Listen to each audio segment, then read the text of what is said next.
GT Holidays, South India's #1 travel brand. Merry Christmas and a Happy New Year. The Chennai Silks, let the celebrations begin. Ravi Basrur ಅವರೇ ನಮಸ್ತೆ sir. ಇದು ideally ನಿಮ್ಮ ಸ್ಟುಡಿಯೋದಲ್ಲಿ ಮಾಡಬೇಕು ಅಂತ ನಾನು ಸುಮಾರು ದಿನಗಳಿಂದ ಯೋಚನೆ ಮಾಡಿದ್ದೆ. ಬಟ್ ಈಗ ಸಲಾರ್ ಬಿಡುಗಡೆ ರೆಸ್ಟಲ್ಲಿ ಇದ್ದೀವಿ. ಸೊ ಹಾಗಾಗಿ ಸರ್ ನಾನು ನಿಮ್ಮ ಒಂದು ಸಂದರ್ಶನವನ್ನ ನೋಡಿದೆ. 30% 40% ನೋಡಿದೆ, ತಲೆ ಕೆಟ್ಟೋಯ್ತು, ಸ್ಟಾಪ್ ಮಾಡ್ಬಿಟ್ಟೆ. ಯಾಕೆ ಅಂತ ಹೇಳ್ತೀನಿ. ಬಸ್ರೂರು, ಬೆಂಗಳೂರು, ಬಾಂಬೆ, ಅಣ್ಣನಿಗೆ ಹಾಡೋಕೆ ಅವಕಾಶ ಸಿಗಲ್ಲ, ನಾನು ಅದನ್ನ ಹುಟ್ಟಿಸ್ಬೇಕು ಅಂತ ಸಂಗೀತ ಕಲಿಯೋದೇನೋ, ಕೊಳದಪ್ಲೆ ಅಥವಾ ಮನೆಯಲ್ಲಿರೋ ಪಾತ್ರೆಗಳಲ್ಲಿ ತಬಲಾ, ಮನೆ ಮೇಲೆ ಕೀಬೋರ್ಡ್ ಕೀಸ್ ಹಾಕಿ ಕೆತ್ತನೆಯ ಒಂದು ಕೆಲಸ, ಈ ಶೀಟ್ಗಳ ಕೆಳಗಡೆ ಮಲಗೋದು, ಸುಲಭ ಶೌಚಾಲಯದಲ್ಲೋ ಏನೋ ಸ್ನಾನ ಎಲ್ಲ ಮಾಡೋದು, 100 ರೂಪಾಯಿ ಬಾಡಿಗೆ ಕೊಟ್ಟು. ಆಮೇಲೆ ಇನ್ನೊಂದು ಎಕ್ಸ್ಟ್ರೀಮು. ಸೊ ಅದ್ರ ಮೇಲೆ ಒಂದು ಸಣ್ಣ ಹಾಸ್ಯಾಸ್ಪದವಾಗಿ ಒಂದು ಪ್ರಶ್ನೆನ ಕೇಳ್ಬಿಡ್ತೀನಿ ಲೈಟ್ ಹಾರ್ಟ್ ಅಲ್ಲಿ. 2 ಕಿಡ್ನಿ ಇನ್ನೂ ಇಟ್ಕೊಂಡಿದ್ದೀರಾ? ಖಂಡಿತ ಇದೆ. ಏನಿದೆ ಜರ್ನಿ? ಅಂದ್ರೆ ನಿಮಗೆ ಇದೊಂದು ಸಿನಿಮಾ ಕಥೆಗೂ ಮೀರಿದ್ದು. ಸೊ ನೀವು ಹಿಂತಿರುಗಿ ನೋಡಿದಾಗ ನಿಮ್ಗೆ ಏನ್ ಅನ್ಸತ್ತೆ ಈ ಜರ್ನಿಯ ಬಗ್ಗೆ? ಆಮೇಲೆ ಇದೊಂದು ಕೂಡ ಏನೋ ಫೆಬ್ರವರಿ 14 ಎಂಗೇಜ್ಮೆಂಟ್ ಅಂತೆ, ಮಾರ್ಚ್ 14 ಮದುವೆನಂತೆ, ಮದುವೆ ದಿನ ದುಡ್ಡಿಲ್ಲ, ಬೆಳಿಗ್ಗೆ ಒಂದು 95,000 ಏನೋ ಬರುತ್ತೆ. ಏನ್ ಸರ್ ಇದು? ಸೊ ಎಲ್ಲದನ್ನು ಫೇಸ್ ಮಾಡಬೇಕು. ನನ್ನ ಲೈಫ್ ಹೆಂಗನ ಹೇಳಿದ್ರೆ, ಏನು ಫ್ರಂಟಲ್ಲಿ ಬರುತ್ತೆ ಅದನ್ನ ಎಕ್ಸ್ಪೆಕ್ಟೆಡ್ ನಾವು ಯಾವುದು ನಮ್ಗೆ ಸಿಗಲ್ಲ ಲೈಫಲ್ಲಿ. ಮೇಜರ್ ನಮ್ಮದು ಪಾಯಿಂಟ್ಗಳು ಸ್ಟಾರ್ಟ್ ಆಗೋದೆ ಎಲ್ಲ ಅನ್ಎಕ್ಸ್ಪೆಕ್ಟೆಡ್ ಪಾಯಿಂಟ್ಗಳೇ ಬರುತ್ತೆ. ಎಷ್ಟೋ ಸರಿ ನಾವೇನು ಮಾಡ್ತೀವಿ ಅದನ್ನ ನುಡ್ಸ್ಕೊಂಡು ಹೋಗಬೇಕು ಅಂತ. ಸೊ ಇದನ್ನು ಬರೆದಿದ್ರೆ ಸಾಕು, ಇದನ್ನು ಬರೆದಿದ್ರೆ ನಾನು ಅದನ್ನೆಲ್ಲ ಫೇಸ್ ಮಾಡ್ಕೊತ ಬಂದೆ. ಆಮೇಲೆ ನನ್ನ ಲೈಫಲ್ಲಿ ಬಂದಂಥ ಎಲ್ಲ ಥಾಟ್ಸ್ಗಳು ಕಾಮನ್ ಆಗಿ ಎಲ್ಲ ಲೈಫಲ್ಲೂ ಬರುತ್ತೆ. ಬಟ್ ಅದನ್ನು ನಾನು ಅಂದರೆ ಪ್ರತಿ ಸನ್ನಿವೇಶಗಳನ್ನು ನಾನೊಬ್ಬನೇ ಕೂತ್ಕೊಂಡು, ಏನೋ ಸಮಸ್ಯೆಗಳು ಬಂದಾವಾಗ, ಯಾವುದೋ ಪೀಕ್ ಲೆವೆಲ್ ಆದವಾಗ ಕೂತ್ಕೊಂಡು ಏನಕ್ಕೆ ಅಂತ ಅದನ್ನ ಥಿಂಕ್ ಮಾಡ್ತಾ ಇದ್ದೆ. ಸೊ ಅದಕ್ಕೆ ಏನು ಸೊಲ್ಯೂಷನ್ ಅಂತೆ, ಕೆಲವೊಂದು ಸೊಲ್ಯೂಷನ್ಗಳನ್ನ ನಾನು ಇನ್ಸ್ಟೆಂಟ್ ತಗೊತಾ ಇದ್ದೆ. ಸೊ ಇದನ್ನ ಹಿಂಗೆ ಮಾಡಿದ್ರೆ ಮಾತ್ರ ಅನ್ಸೋದು. ಆಮೇಲೆ ಎಲ್ಲ ಆ್ಯಂಗಲಲ್ಲಿ ನೀವು ಯಾವಾಗ ಕಿವಿ ಬಾಯಿ ಮುಚ್ಕೊತೀರಾ ಎಲ್ಲ ಪ್ರಾಬ್ಲಮ್ ಆಟೋಮೆಟಿಕ್ಲಿ ಸಾಲ್ವ್ ಆಗುತ್ತೆ. ಇದು ನನ್ನ ಲೈಫಲ್ಲಿ ಕಲ್ತಿದ್ದು. ಸೊ ಕಿಡ್ನಿ ಸೇಲ್ ಮಾಡೋದು ಏನಂದ್ರೆ ಕಂಪ್ಲೀಟ್ ಲೈಫಲ್ಲಿ, ಸಾರಿ ನಾನು ಅದನ್ನ ಅಂದ್ರೆ ಈಗ ನಗು ಬರ್ತಾ ಇದೆ, ಬಟ್ ಆಗ ನಿಮ್ಮ ತಾಪತ್ರಯ ಖಂಡಿತ ಇಲ್ಲ. ಪ್ರತಿಯೊಂದು ಜೀವನದಲ್ಲಿ ನೀವು ತಗೊಳ್ಳುವಂಥ ಡಿಸಿಷನ್ಸ್ಗಳು ಮುಂದೆ ಹೋದವಾಗ ಅದು ನಗೋ ಥರನೇ ಇರಬೇಕು, ಆಗಲೇ ಲೈಫ್. ಸೊ ಅದು ನಾವು ಅದನ್ನ ನೆನೆಸ್ಕೊಂಡು ನಾನು ಹಿಂಗೆ ಮಾಡಬಾರ್ದಾಗಿತ್ತು ಅಂತ ಕೊರಗು ಥರ ಆಗಬಾರ್ದು. ಅದ ನಿಜ, ತುಂಬಾ ಚೆನ್ನಾಗಿ ಹೇಳಿದ್ರಿ. ಸಾರಿ ಕಟ್ ಮಾಡ್ತಿರೋದಕ್ಕೆ. ನಾನು ಹಂಗೆ ಯೋಚನೆ ಮಾಡ್ತೀನಿ, ಹಿಂದಿರುಗಿ ನೋಡಿ ನನ್ನ ಜೀವನವನ್ನ ನೋಡಿ ನಾನೇ ನಗಬೇಕು, ಅಯ್ಯೋ ಇದನ್ನೆಲ್ಲ ಮಾಡಿದ್ನಲ್ಲ, ಇದನ್ನೆಲ್ಲ ಮಾಡಕ್ ಹೋಗ್ಬಿಟ್ಟಿದ್ನಲ್ಲ ಅಂತ. ಸೊ ಪ್ರತಿಯೊಬ್ಬರಿಗೂ ಬರುತ್ತೆ ಸಮಸ್ಯೆಗಳು, ಯಾರಿಗೂ ಬರಲ್ಲ ಅಂತ. ಪ್ರತಿಯೊಬ್ಬರಿಗೂ ಬರುತ್ತೆ, ಪ್ರಮಾಣಗಳು ಬೇರೆ ಇರುತ್ತೆ. ಅವ್ರವ್ರ ಲೈಫ್ ಜರ್ನಿ ಓರಿಯೆಂಟೆಡ್ ಪ್ರಮಾಣಗಳು ಬೇರೆ ಇರುತ್ತೆ. ಬಟ್ ನನ್ನ ಲೈಫಲ್ಲಿ ನಾನು ನೋಡ್ದಂಗೆ ಫ್ರಮ್ ಚೈಲ್ಡ್ಹುಡ್ ಸಣ್ಣಿಂದ ಹಿಡಿದು ಅಪ್ ಟು ನನಗೆ ಒಂದು ಪ್ಲ್ಯಾಟ್ಫಾರ್ಮ್ ಸಿಗೋ ತನಕನೂ ಬರೀ ಡಿಸಾಸ್ಟರ್ಗಳೇ. ಅಂದರೆ ಏನು ಮುಟ್ಟೋದು ಅಲ್ಲಿ ರಾಂಗು, ಏನೋ ಮುಟ್ಟಕ್ಕೆ ಹೋದು ಅಲ್ಲಿ ಕಳ್ಳ ಅಂತ ಹೇಳ್ತಾ ಇದ್ರು ಎಲ್ಲ ಆ್ಯಂಗಲಲ್ಲೂ. ಈಗ ಒಂದು ಎಕ್ಸಾಂಪಲ್ಲು, ಸ್ಕೂಲಿಂದ ಹೊರಗಡೆ ಬರ್ತಾ ನಮ್ಮ ಶಾಲೆಯಿಂದ ಹೊರಗಡೆ ಬರ್ತಾ ಒಂದು ಆ ಕಾಲಕ್ಕೆ 800 ಪೀಕು ಮಾರುತಿ 800 ನಿಲ್ಲಿಸಿದ್ರು. ಏನು ಸೂಪರ್ ಆಗಿದೆ ಅಂತ ಹಿಂಗೆ ಮುಟ್ಟಿದೆ. ಹಿಂದ್ಗಡೆಯಿಂದ ಒಬ್ಬ ತಳ್ದ, ಕಾಲಲ್ಲೇ ಒದ್ಬಿಟ್ಟ ನನಗೆ. ಸೊ 2 ಪರ್ಟಿಯಾಗಿ ಬಿದ್ದೆ. ಅವನು ಬ್ಯಾಡ್ ಲ್ಯಾಂಗ್ವೇಜ್ ಯೂಸ್ ಮಾಡ್ಕೊಂಡು ಡ್ಯಾಶ್ ಮಗನೇ ಯೋಗ್ಯತೆ ಬೇಕು ಮುಟ್ಟಕ್ಕೆ ಅಂದ. ಸೊ ಇದರಲ್ಲಿ ಅವನು ತಪ್ಪಿಲ್ಲ, ಅವನು ಆ ಕಾರಣ ಅಷ್ಟು ಪ್ರೀತಿಸ್ತಾ ಇದ್ದ. ಸೊ ನನಗಲ್ಲಿ ಹುಟ್ಟಿದ್ದು ಅವನ ಮೇಲೆ ದ್ವೇಷಕ್ಕಿಂತ ಇಂಪಾರ್ಟೆಂಟು ಯೋಗ್ಯತೆಗಳ ಪಾಯಿಂಟ್ ಬಂತು ಚಿಕ್ಕ ವಯಸ್ಸಿಂದ. ಓಕೆ, ನಾನು ಆ ಮಟ್ಟಕ್ಕೆ ಕಾರ್ ತಗೊಳ್ಳೋ ಯೋಗ್ಯತೆ ಬರೋ ತನಕ ನಾನು ಅದ್ರ ಬಗ್ಗೆ ಮುಟ್ಟಬಾರ್ದು, ಅದ್ರ ಬಗ್ಗೆ ಮಾತಾಡಬಾರ್ದು. ಸೊ ಈ ಥರದ್ದು ಪ್ರತಿಯೊಂದು ಏಜಲ್ಲೂ ಅಪ್ ಟು ನನ್ನ ಫಸ್ಟ್ ಏನೇ ಈ ಕಿಡ್ನಿ ಪಾಯಿಂಟ್ ಹೇಳಿದ್ರಲ್ಲ, ಅದು 17ನೇ ವಯಸ್ಸಿಗೆ ನನಗೆ ಬಂದಿದ್ದು ಥಾಟ್ಸ್. ಅದು ಫೆಡ್ ಅಪ್ ಮೂಮೆಂಟ್ ಅಂತ ಹೇಳ್ತೀವಿ ಲೈಫಲ್ಲಿ. ಪ್ರತಿಯೊಂದು ಟೈಮಲ್ಲೂ ಬರುತ್ತೆ ಅದು, ಸಾಕು ಅನ್ನೋ ಥರದಲ್ಲಿ. ಸೊ ಈ ಥರ ಮುಂಬೈಗೆ ಹೋಗಿದ್ದೆ ನಾನು. ಮುಂಬೈ 1.5 ವರ್ಷ ಸ್ಟ್ರಗಲ್ ಆದಮೇಲೆ ಹುಡುಕಿ ಒಂದು ಪಬ್ಬಲ್ಲಿ ಪ್ಲೇ ಮಾಡೋಕ್ಕೆ ಒಂದು ಆಪ್ಷನ್ ಸಿಕ್ತು. ಅಲ್ಲಿಗೆ ಹೋಗೋ ಥರ ಆಯಿತು. ಇವರಿಗೆ ಈ ಏಜಲ್ಲಿ ಹೆಂಗೆ ಗೊತ್ತಾ, ಒಂದು ಸಿಗುತ್ತೆ ಅಂತ ಹೇಳಿದ್ರೆ ಏನಾದ್ರೆ ಇನ್ನೇ ಅಂತ ನನಗೆ ಎಲ್ಲಿ ಸಿಕ್ತು ಗೊತ್ತಾ, ಈ ಮೈಂಡ್ ಸೆಟ್ ಇರುತ್ತೆ ನಮಗೆ. ಅಂದರೆ ಇನ್ನೊಂದು ದೋಣಿ ಕಾಲಿಟ್ಟಿರಲ್ಲ ಆಗಲೇ ಈ ದೋಣಿ ಬಗ್ಗೆ ತಾತ್ಸಾರ. ಇದೆಲ್ಲ ನಾನು ಓಪನ್ ಆಗಿ ಹೇಳ್ಕೊತೀನಿ ಎಲ್ಲ ಕಡೆ. ಏನಕ್ಕಂತ ಹೇಳಿದ್ರೆ ನೀವು ಆ ಡಿಸಿಷನ್ ತಗೊಳ್ಬೇಡಿ. ಅಲ್ಲ ಆ ಕೆಲಸನ ಬಿಟ್ಕೊಂಡು ಪಬ್ಬಿಗೆ ಸಿಕ್ತು ಅಂತ ಹೇಳಿ ಪಬ್ಬಿಗೆ ಬಂದೆ. ಬೆಳಿಗ್ಗೆ ನೋಡಿದ್ರೆ ನಾನು ಬರೋಷ್ಟೊತ್ತಿಗೆ ಆ ಪಬ್ಗೆ ಹಿಂದಿನ ದಿವಸ ಶೀಲ್ ಹಾಕಿದ್ರು. ಸೊ ಅದೇ ದಿನ ನನ್ನ ಗ್ರಾಚಾರಕ್ಕೆ 2003 ನನ್ನ ಗ್ರಾಚಾರಕ್ಕೆ ಮುಂಬೈಲಿ ಯಾವುದೋ ಬ್ಲಾಸ್ಟ್ ಆಗಿತ್ತು. ಎಲ್ಲ ಕಡೆಗೆ ಚೆಕ್ಕಿಂಗ್ ಅದು ಇದೆಲ್ಲ ನಡೀತಾ ಇತ್ತು. ನಾನು ಅಲ್ಲಿಂದ ವಾಪಸ್ ಮುಖ ಹೊತ್ಕೊಂಡು ಆ ಪ್ಲೇಸಿಗೆ ಹೋಗೋಕ್ಕಾಗಲ್ಲ, ಊರಿಗೆ ಬರ್ಬೇಕು, ಬೇರೆ ದಾರಿ ಇಲ್ಲ. ನಾನು ತುಂಬ ಇನ್ಸ್ಟ್ರೂಮೆಂಟ್ ಪ್ರಿಯ. ಅಂದರೆ ಈಗ ನಮ್ಮ ಏನು ಇನ್ಸ್ಟ್ರೂಮೆಂಟ್ಸ್ ನಂಗೆ ಬಾರ್ಸಕ್ಕೆ ಬಂದಿಲ್ಲ ಅಂದ್ರೆ ನಾನು ಪರ್ಚೇಸ್ ಮಾಡ್ತೀನಿ. So tabla, harmonium tabla, keyboard, guitar ಎಲ್ಲ ಇಟ್ಕೊಂಡು ಒಳ್ಳೆ ದೂರದಿಂದ ನೋಡಿದ್ರೆ ಯಾವುದೋ ಭಿಕ್ಷಕ ಚೀಲ ಇಟ್ಕೊಂಡು ಬರ್ಬೇಕು ಆ ಥರ ಇದ್ದೆ. ಠಾಣೆಯಲ್ಲಿ ನನ್ನ ಸರ್ಚಿಂಗ್ ಥರದಲ್ಲಿ ತಗೊಂಡ್ರು. ನನ್ನ ಕಣ್ಣೆದ್ರಿಗೆ ಆ ಗಿಟಾರ್ ಹೊಡೆದಾಕಿದ್ರು, ತಬಲಾ ಹೊಡೆದಾಕಿದ್ರು, ಕೀಬೋರ್ಡ್ ಇನ್ನೇನು ಹೊಡಿಬೇಕು ಅಷ್ಟೊತ್ತಿಗೆ ಅವ್ನು ಪುಣ್ಯಾತ್ಮ ಒಬ್ಬ ಬಂದು ನಿಂಗೆ ತಲೆಗಿಲ್ಲ ಹಾಳಾಗಿದೆ, ಮ್ಯೂಸಿಷಿಯನ್ ಗೊತ್ತಾಗಲ್ವ ಅಂತ ಹೇಳ್ದೆ. ಸೊ ಲೈಫಲ್ಲಿ ನಂದು ಇದ್ದಿದ್ದದು ಇಷ್ಟು ನನ್ನ ಇದಕ್ಕೆ ಎಲ್ಲ ಹೊಡೆದು ಪೀಸ್ ಆಗೋಯ್ತು. ಅಲ್ಲಿಂದ ಏನು ಮಾಡೋದು ಗೊತ್ತಿಲ್ಲ, ಊರಿಗೆ ಬರಬೇಕು, ರೈಲ್ವೆ ಸ್ಟೇಷನ್ ಒಳಗಡೆ ಈ ಕದ್ದು ಹೋಗ್ತಾರಲ್ಲ ಆ ಥರದಲ್ಲಿ ಹೋಗಿ ಒಂದು 16 ಅವರ್ ಹತ್ತಿದ್ದೀನಿ ನಾನು ಲೈಫಲ್ಲಿ, ಟಾಯ್ಲೆಟ್ ಒಳಗೆ ಕೂತ್ಕೊಂಡು. ಸೊ ದೇವ್ರ ಹತ್ರ ಒಂದೇ ಕೇಳ್ಕೊಂಡಿತ್ತು, ಯಾವ ಮ್ಯೂಸಿಷಿಯನಿಗೂ ಈ ಪರಿಸ್ಥಿತಿಯನ್ನು ತರಬೇಡ, ಯಾವ ಪರಿಸ್ಥಿತಿ ಬೇಕಾದ್ರೆ ಫೇಸ್ ಮಾಡ್ಬೋದು. ಬಟ್ ಈಗ ನಾನು ಫೇಸ್ ಮಾಡ್ತಿರೋದು ಅಂದರೆ ನನಗೆ ಇದ್ದಿದ್ದು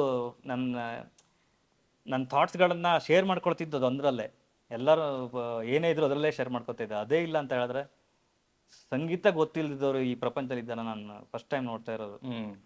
ಅಲ್ಲಿಂದ ಊರಿಗೆ ಬಂದೆ ನಾರ್ಮಲ್ ಡಿಪ್ರೆಷನ್ಸ್. ಸೊ ಮನೇಲಿ ನೀನು ಇದೆಲ್ಲ ಆಗಲ್ಲ, ನಿನ್ನ ಕೈಲಿ ಬಿಟ್ಬಿಡು, ಆಯ್ತು ಈಗ ಮಾಡಿದಂತೂ ಆಯಿತು, ಅದೇನಿದೆ ಸಾಲಲ್ಲ, ನಾನು ತೀರ್ಸ್ಕೊತೀನಿ, ನೀನು ನಮ್ಮ ಕೆಲಸಕ್ಕೆ ಬಂದ್ಬಿಡು ಅಂತ.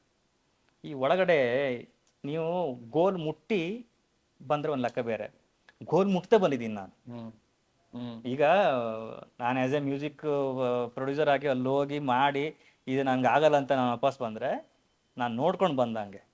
ಈಗ ಎಷ್ಟೋ ಬಿಸ್ನೆಸ್ಗಳು ಹಾಗೆ ಇರುತ್ತೆ, ನಾವು ಅಲ್ಲಿ ಹೋಗಿ ನೋಡ್ತೀವಿ, ನಮ್ಮ ಕೈ ಸುಟ್ಟೋಗುತ್ತೆ, ಇದು ಆಗಲ್ಲ ಅಂತ ಗೊತ್ತಾಗೋದು.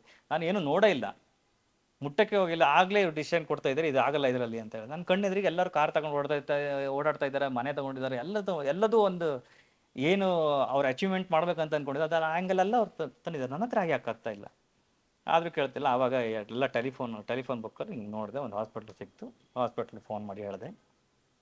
1 ವಾರ ಆದಮೇಲೆ ಹಾಸ್ಪಿಟ್ಲ್ ಕಡೆಯಿಂದ ಮತ್ತೆ ಪುನಃ ಫೋನ್ ಬಂತು, ಒಬ್ಬರು ಕಿಡ್ನಿ ತಗೊಳ್ಳೋಕೆ ಒಬ್ಬರು ರೆಡಿ ಇದ್ದಾರೆ, ಬಟ್ ಇದಕ್ಕೂ ಹಾಸ್ಪಿಟ್ಲಿಗೂ ಸಂಬಂಧ ಇಲ್ಲ, ನೀವೇನಿದ್ರು ಅವ್ರ ಹತ್ರ ಮಾತಾಡ್ಕೋ, ಆಪ್ರೇಷನ್ ಮಾತ್ರ ನಮ್ಮದು, ನೀವು ಬಂದು ಒಂದು ಸೈನ್ ಹಾಕಬೇಕು, ಈ ಥರ ನಾನು ಒಪ್ಪಿದ್ದೀನಿ ಅಂತ.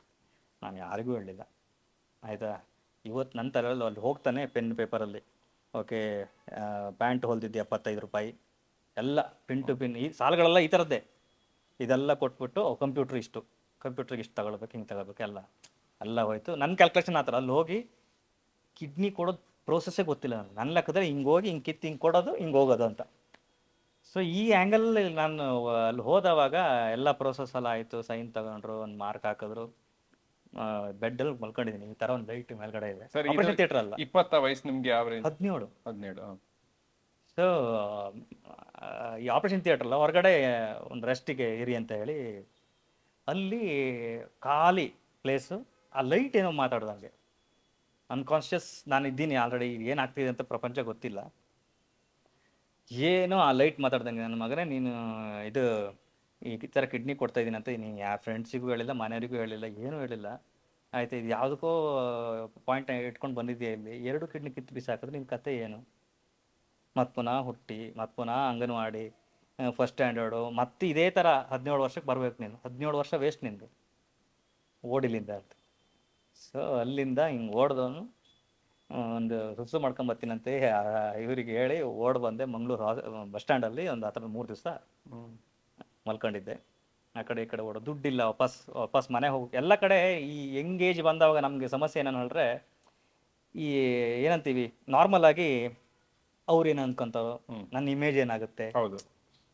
ಸೊ ಈಗ ಹಸುವಿದೇನೋ ಇಲ್ಲ, ಈ ಆ್ಯಂಗಲ್ ನಮ್ಮ ಹತ್ರ ಜಾಸ್ತಿ ಇರುತ್ತೆ, ಪ್ರತಿಷ್ಠೆ ಅದು ತುಂಬ ಇರುತ್ತೆ, ಅವನಿದ್ರಿ ನಾನೇನು ಬಗ್ಗದು ಅಂತ.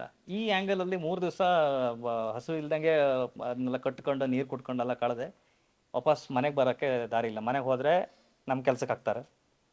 ಸೊ ಇನ್ನೇನಿದ್ರು ಬೆಂಗಳೂರು ಒಂದೇ ದಾರಿ ನನಗೆ. ಸೊ ಬೆಂಗಳೂರಿಗೆ ಹೋಗೋಕೆ ಏನು ಬೇಕು ಅಂತ ನೋಡಿದಾಗ ಕಣ್ಣೆದ್ರಿಗೆ ಒಂದು ಆಟೋ ಹಿಂಗೆ ಹೋಯ್ತು, ಈ ಥರ ಇವತ್ತು ಆರ್ಕೆಸ್ಟ್ರಾ ಇದೆ ಅಂತ, ಆ ಬದುಕೋಕೆ ಒಂದು ದಾರಿ ಸಿಕ್ತು ಅಂತ ಹೇಳಿ ಶಾರ್ಟ್ಸ್ ಗ್ರೂಪ್ ಮಂಗಳೂರು ಅವ್ರ ಹತ್ರ ಹೋಗಿ ಒಂದು ರಿಕ್ವೆಸ್ಟ್ ಮಾಡ್ಕೊಂಡು, ನನ್ನ ದುಡ್ಡಿಲ್ಲ, ಒಂದು 3 ಪ್ರೋಗ್ರಾಮ್ ಪ್ಲೇ ಮಾಡ್ತೀನಿ, ನಾನು ಒಂದು ಅವಕಾಶ ಮಾಡಿ 3 ಪ್ರೋಗ್ರಾಮ್ ಪ್ಲೇ ಮಾಡಿ ಅಲ್ಲಿ ದುಡ್ಡು ತಗೊಂಡು ಬೆಂಗಳೂರಿಗೆ ಬಂದು. ಲೈಫ್ ಜರ್ನಿ ನಿಮಗೆ ನೀವು ಏನಾದರೂ ಒಂದು ಪಾಸ್ ಆಯಿತು ಅಂತ ಅಂದ್ಕೊಂಡ್ರೆ, ದೇವ್ರು ಹೆಂಗನ್ನು ಹೇಳಿದ್ರೆ, ನೀವು ಎಲ್ಲಿ ತನಕ ಹೋಗ್ತೀರೋ ಅಲ್ಲಿ ತನಕ ನೋಡ್ತಾ ಇರ್ತಾನೆ. ನೀವು ಪೆಟ್ಟು ತಿನ್ನೋಕೆ ಎಲ್ಲಿ ತನಕ ನಿಮ್ಮ ಹತ್ರ ತಾಕತ್ತಿದೆ ಅದೆಲ್ಲ ಪೀಕ್ ಲೆವೆಲ್, ಅದು ಆದಮೇಲೆ ಕೊಡ್ತಾನೆ. ಸರಿ, ನೀವು 90% ನಾವು ಏನು ಮಾಡ್ತೀವಿ ಅಂತ ಹೇಳಿದ್ರೆ, ಆ ಬಗ್ಗೆ ಇನ್ನೇನು ಆಗಲ್ಲ ಅಂತ ಅಂದವಾಗ ನಾವು ವಾಕ್ವಾರ್ ಕೊಟ್ಬಿಟ್ಟು ಬಂದ್ಬಿಡ್ತೀವಿ. ಸೊ ಅವನು ಏನು ಮಾಡ್ತಾನೆ, ಇವನಿಗೆ ಇನ್ನು ಮುಂದೆ ಇಷ್ಟೆಲ್ಲ ತೊಗೊಡೋದಕ್ಕೆ ಇವನಿಗೆ ತಾಕತ್ತಿಲ್ಲ, ಸೊ ಈಗಲೇ ಇವನು ಡಿಸಪಾಯಿಂಟಲ್ಲಿದ್ದಾನೆ, ಸೊ ಇದಾಗಲ್ಲ ಅಂತ ಹೇಳಿ ಬಿಟ್ಬಿಡ್ತಾನೆ. ಸೊ ನಾನು ಪೀಕ್ ಲೆವೆಲ್ ತನಕ ಹೋದೆ. ವಾಪಸ್ ಬೆಂಗಳೂರಿಗೆ ಬಂದೆ. ಇದ್ದಿದ್ದು ಒಂದೇ ಸಿನಿಮಾಗೆ ಯಾವುದೊಂದು ಸಿನಿಮಾದೊಂದು ಮನೆ ಇತ್ತು, ಅಲ್ಲಿ 9 ಇಂಚ್ ಶೂ ಇತ್ತು. ನಾನು ಶೂ ಕದ್ದೆ ಅಂತ ಮನೇಲಿ ಹೊರಗೆ ಬಿಸಾಕಿದ್ರು. ನನ್ನ ಲೈಫನ್ನು ಹೇಳಲ್ಲ, ಬರೀ ಡಿಸಾಸ್ಟರ್. ಡಿಸಾಸ್ಟರ್ ಅನ್ನ ಹೇಳಿದ್ರೆ ನೀವು ಎಕ್ಸ್ಪೆಕ್ಟ್ ಮಾಡೋಕ್ಕಾಗಲ್ಲ. ನಾನು ಹೇಳ್ತಾ ನೀವು ಎಕ್ಸ್ಪೆಕ್ಟ್ ಮಾಡಿದ್ರೆ ಒಂದು ಲೆಕ್ಕ ಬೇರೆ. ಆ ಟೈಮಲ್ಲಿ ನನಗೆ ರಾತ್ರಿ ಊಟ ಅಶ್ವಿನಿ ಸ್ಟುಡಿಯೋ 11 ಅಲ್ಲಿದ್ದು ಎಲ್ಲ ಹುಡುಗರು ರುದ್ರೇಶ ಸುಮಾರು ಜನ ಇದ್ದಾರೆ ಇಲ್ಲಿ, ಎಲ್ಲರೂ 11 ಗಂಟೆ ಮೇಲೆ ಹಿಂಗಂತ ಇದ್ರು. ಅವರೆಲ್ಲ ಹೋದ್ಮೇಲೆ ಗೇಟ್ ಆರ್ಬಿಟ್ಟು ಮೇಲೆ ಹೋಗಿ ಅಲ್ಲಿ ಉಳಿದಿದ್ದೇನಿದೆ ಅದನ್ನ ಊಟ ಮಾಡ್ಕೊಂತಿದ್ದೆ. ಸೊ ಈ ಥರದ್ದು ತುಂಬ ನೆನಪುಗಳಿದೆ. ಆಮೇಲೆ ನನ್ನ ಹತ್ರ ಒಂದು ಚೀಟಿ ಪಾಕೆಟ್ ಇರ್ತಿತ್ತು, ಅವಾಗ ಎಲ್ಲ ಫೋನ್ ನಂಬರ್ ಬರ್ಕೊಳಕ್ಕೆ ಒಂದು ಬುಕ್ ಬರ್ತಿತ್ತು ಅದರಲ್ಲಿ, ಪಾಕೆಟ್ ಡೈರಿ. ಅದರಲ್ಲಿ ಯಾವ ಟೆಂಪಲಲ್ಲಿ ಚಿತ್ರಾನ್ನ ಸಿಗುತ್ತೆ, ಯಾವ ಟೆಂಪಲಲ್ಲಿ ಪುಳಿಯೋಗರೆ ಸಿಗುತ್ತೆ, ಎಲ್ಲ ಟೈಮಿಂಗು. ಸೊ ಈ ಟೈಮಲ್ಲಿ ಅಲ್ಲಿಗೆ ಹೋದ್ರೆ ಹೊಟ್ಟೆ ತುಂಬದು ಸಾಕು. ಸೊ ಈ ಆ್ಯಂಗಲಲ್ಲಿ ಬದುಕು ಹೋಗ್ತಾ ಇತ್ತು. ಕಿರಣ್ ಬಸ್ರೂರು, ರವಿ ಬಸ್ರೂರ್ ಆದ್ಮೇಲಿಂದ ಕೂಡ ಪ್ರಾಯಶಃ ಡಿಸಾಸ್ಟರ್ಸ್ ಅಥವಾ ಡಿಸಪಾಯಿಂಟ್ಮೆಂಟ್ಸ್ ಬಂದಿರಬಹುದು, ಬಟ್ ಅಷ್ಟರಲ್ಲಿ ಪಳಗ್ ಬಿಟ್ಟಿದ್ರ ಅಥವಾ ಅದೊಂದು ಮ್ಯಾಜಿಕಲ್ ಮೂಮೆಂಟ್? ರವಿ ಬಸ್ರೂರ್ ಆದ್ಮೇಲಿಂದ ಏನು ಆಗಲೇ ಇಲ್ವಾ? ಅದಾದ್ಮೇಲೆ ಏನಿಸ್ತು ಅಂತ ಹೇಳಿದ್ರೆ ಪ್ರಪಂಚ ಇದೆ ನಿಮ್ಗೆ. ಹೆಂಗ ಹೇಳಿದ್ರೆ ನೀವು ಡಿಸಾಸ್ಟರ್ ಇರ್ಬೇಕಾದ್ರೆ ಪ್ರಪಂಚ ಎಲ್ಲ ಕೆಟ್ಟದು, ಇಲ್ಲಿ ಒಬ್ಬನು ಸರಿ ಇಲ್ಲ, ಈವನ್ ನಮ್ಮ ಫ್ಯಾಮಿಲಿಯವರು ನನ್ನ ನೋಡಲ್ಲ, ಅವರಿಗೂ ನಾನು ಬೇಕಾಗಿಲ್ಲ, ಇದು ಎಲ್ಲರೂ ಅಂದ್ಕೊಂತೀವಿ ನನ್ನ ಕಷ್ಟನೇ ದೊಡ್ಡದು ಅಂತ. ಬಟ್ ನಿಮ್ಗಿಂತ ಇನ್ನೊಂದು ಕಷ್ಟ ದೊಡ್ಡದಿದೆ. ಸೊ ಎಲ್ಲದೂ ಆ ಆ್ಯಂಗಲ್ ಅನ್ಸುತ್ತೆ. ಬಟ್ ನಿಮ್ಗೆ ನೀವು ಹೋಗ್ತಾ ಹೋಗ್ತಾ ಜರ್ನಿಯಲ್ಲಿ ಅದನ್ನ ಒಗ್ದಾವಾಗ ಒಂದು ಆ್ಯಂಗಲ್ ಓಪನ್ ಆಗುತ್ತೆ. There is A dark, there is A light. ನೀವು ಡಾರ್ಕ್ ಇದೆ ಅಂತ ನೀವು ಅಂದ್ಕೊಂಡಾಗ ಆ ಲೈಟ್ ಇದೆ. ಆ ಲೈಟಿಗೋಸ್ಕರ ವೆಯ್ಟ್ ಮಾಡಿ. ಆ ಲೈಟ್ ಸಿಕ್ಕಿದವಾಗ ನಿಮಗೆ ಗೊತ್ತಾಗುತ್ತೆ, ಓಕೆ ನಾನು ನೋಡ್ತಿರೋ ಆ್ಯಂಗಲ್ ಬದಲು ಅಂತ. ಸೊ ಅದೇ ರೀತಿ ಆಯ್ತು ನನ್ನ ಲೈಫಲ್ಲಿ. ನಾನು ಸೆಕೆಂಡ್ ಟೈಮ್ ಈಗ ಬೆಂಗಳೂರಿಂದ ಬಂದಾದ್ಮೇಲೆ ಸೊ ಸೆಕೆಂಡ್ ಟೈಮ್ ನಾನು ಈ ಪ್ರಪಂಚ ಸರಿ ಇಲ್ಲ. ನಾನು ನನ್ನ ಲೆಕ್ಕದಲ್ಲಿ 2003 ನಮ್ಮ ಊರಲ್ಲಿ ಸ್ಟುಡಿಯೋ ಮಾಡ್ದವನು ನಾನು. ಆವಾಗಲೇ ನಮ್ಮ ಊರಿಗೆ AC ತಗೊಬಂದವನು. ಏನೇ ಬಂದರೂ ಫಸ್ಟ್ ನಮ್ಮ ಊರಲ್ಲಿ ಇರಬೇಕು ಅಂದರೆ ಅದರಿಂದ ಅಟ್ಲೀಸ್ಟ್ ಇವನ್ ಇಲ್ಲಿ ಅಲ್ಲಿನ ಜನ್ರೇಷನ್ ಅವರು ಊರು ಬಿಡೋದು ಸ್ಟಾಪ್ ಆಗಬೇಕು. ಈ ಆ್ಯಂಗಲ್ ನಂದು. ಸೊ ಏನಕ್ಕೆ ಊರು ಬಿಟ್ಟು ಹೋಗ್ಬೇಕು, ಇಲ್ಲೇ ನಾವು ಕ್ರಿಯೇಟ್ ಮಾಡ್ಕೊಂಡ್ರೆ ಅದೇನೋ ನಂಗೆ ಗೊತ್ತಿಲ್ಲ. ನನ್ಗಂದ್ರೆ ನಮ್ಮ ಊರಲ್ಲಿ ಎಲ್ಲ ಮನೆಗಳ ನೋಡಿದವಾಗ ಆ ಮನೆಗಳು ಮಾತಾಡ್ದಂಗೆ ನನಗೆ 25-26 ಜನ ಈ ಮನೇಲಿದ್ರು, ಎಲ್ಲ ಹೋದ್ರು. ಈಗ ಹೋದ್ರೆ ಈಗ ಕೆಲಸದವನ್ ಮಾತ್ರ ನೋಡ್ಕೊಂಡಿದ್ದಾನೆ. ನಾನು ಏನು ಕಮ್ಮಿ ಮಾಡಿದ್ದೀನಿ, ನಾನು ಅವರಿಗೆಲ್ಲ ನೆರಳು ಕೊಟ್ಟಿಲ್ವಾ, ನಾವು ಅವರಿಗೆಲ್ಲ ಊಟ ಕೊಟ್ಟಿಲ್ವಾ, ಸಂತೋಷ ಕೊಟ್ಟಿಲ್ವಾ? ಇವತ್ತು ಬೇಲೆ 4 ಕಡೆ ಹೋದರೆ ನಾನು ಚಿಕ್ಕ ವಯಸ್ಸಲ್ಲಿ ಹಿಂಗೆ ಮಾಡಿದ್ದೆ, ಹಂಗೆ ಮಾಡಿದ್ದೆ, ಈ ಆ್ಯಂಗಲ್ ಮಾತಾಡ್ತಾರೆ. ಬಿಟ್ಟರೆ ಇವತ್ತು ಅವರು ದುಡಿತಾ ಇರೋದು, ಇವತ್ತು ಅವರು ನಡೀತಾ ಇರೋದನ್ನ ಮಾತಾಡ್ತಾರಾ? ಇಲ್ಲ. ಪ್ರತಿಯೊಬ್ಬರು ಅವ್ರವ್ರ ಚೈಲ್ಡ್ಹುಡ್ನೇ ಮಾತಾಡ್ತಾರೆ. ಕರೆಕ್ಟ್. ಎಲ್ಲಿ ಅದನ್ನ ಯಾಕೆ ಡಿಸ್ಕನೆಕ್ಟ್ ಮಾಡ್ಕೊಂಡಿದ್ದಾರೆ? ಸೊ ಇದನ್ನೆಲ್ಲ ರೀಕಾಲ್ ಆಗಬೇಕು, ವಾಪಸ್ ಅವ್ರಿಗೆ ಅನಿಸ್ಬೇಕನ್ನೋಡ್ರೆ ಏನಾಗಬೇಕು, ಯಾವಾಗ ನಿಮ್ಮ ಹತ್ರ ಮ್ಯಾಜಿಸ್ಟಿಕ್ ಇರುತ್ತೋ ಆವಾಗಲೇ ನೀವು ಚೇಂಜ್ ಮಾಡೋದು. ಆನೆ ಹೆಜ್ಜೆ ಇಟ್ಟರೆ ಮಾತ್ರ ಇರುವೆ ಹೆಜ್ಜೆ ಇಡುತ್ತೆ. ಆನೆನೇ ಹೆಜ್ಜೆ ಹಿಡ್ದಿಲ್ಲ ಅಂತ ಇನ್ಯಾರು ಇಡ್ತಾರೆ? ಸೊ ಪ್ರತಿಯೊಂದು ಡಿಸಿಷನ್ಗಳು ದೊಡ್ಡ ಮಟ್ಟದಲ್ಲಿ ಆದ್ರೆ ಮಾತ್ರ.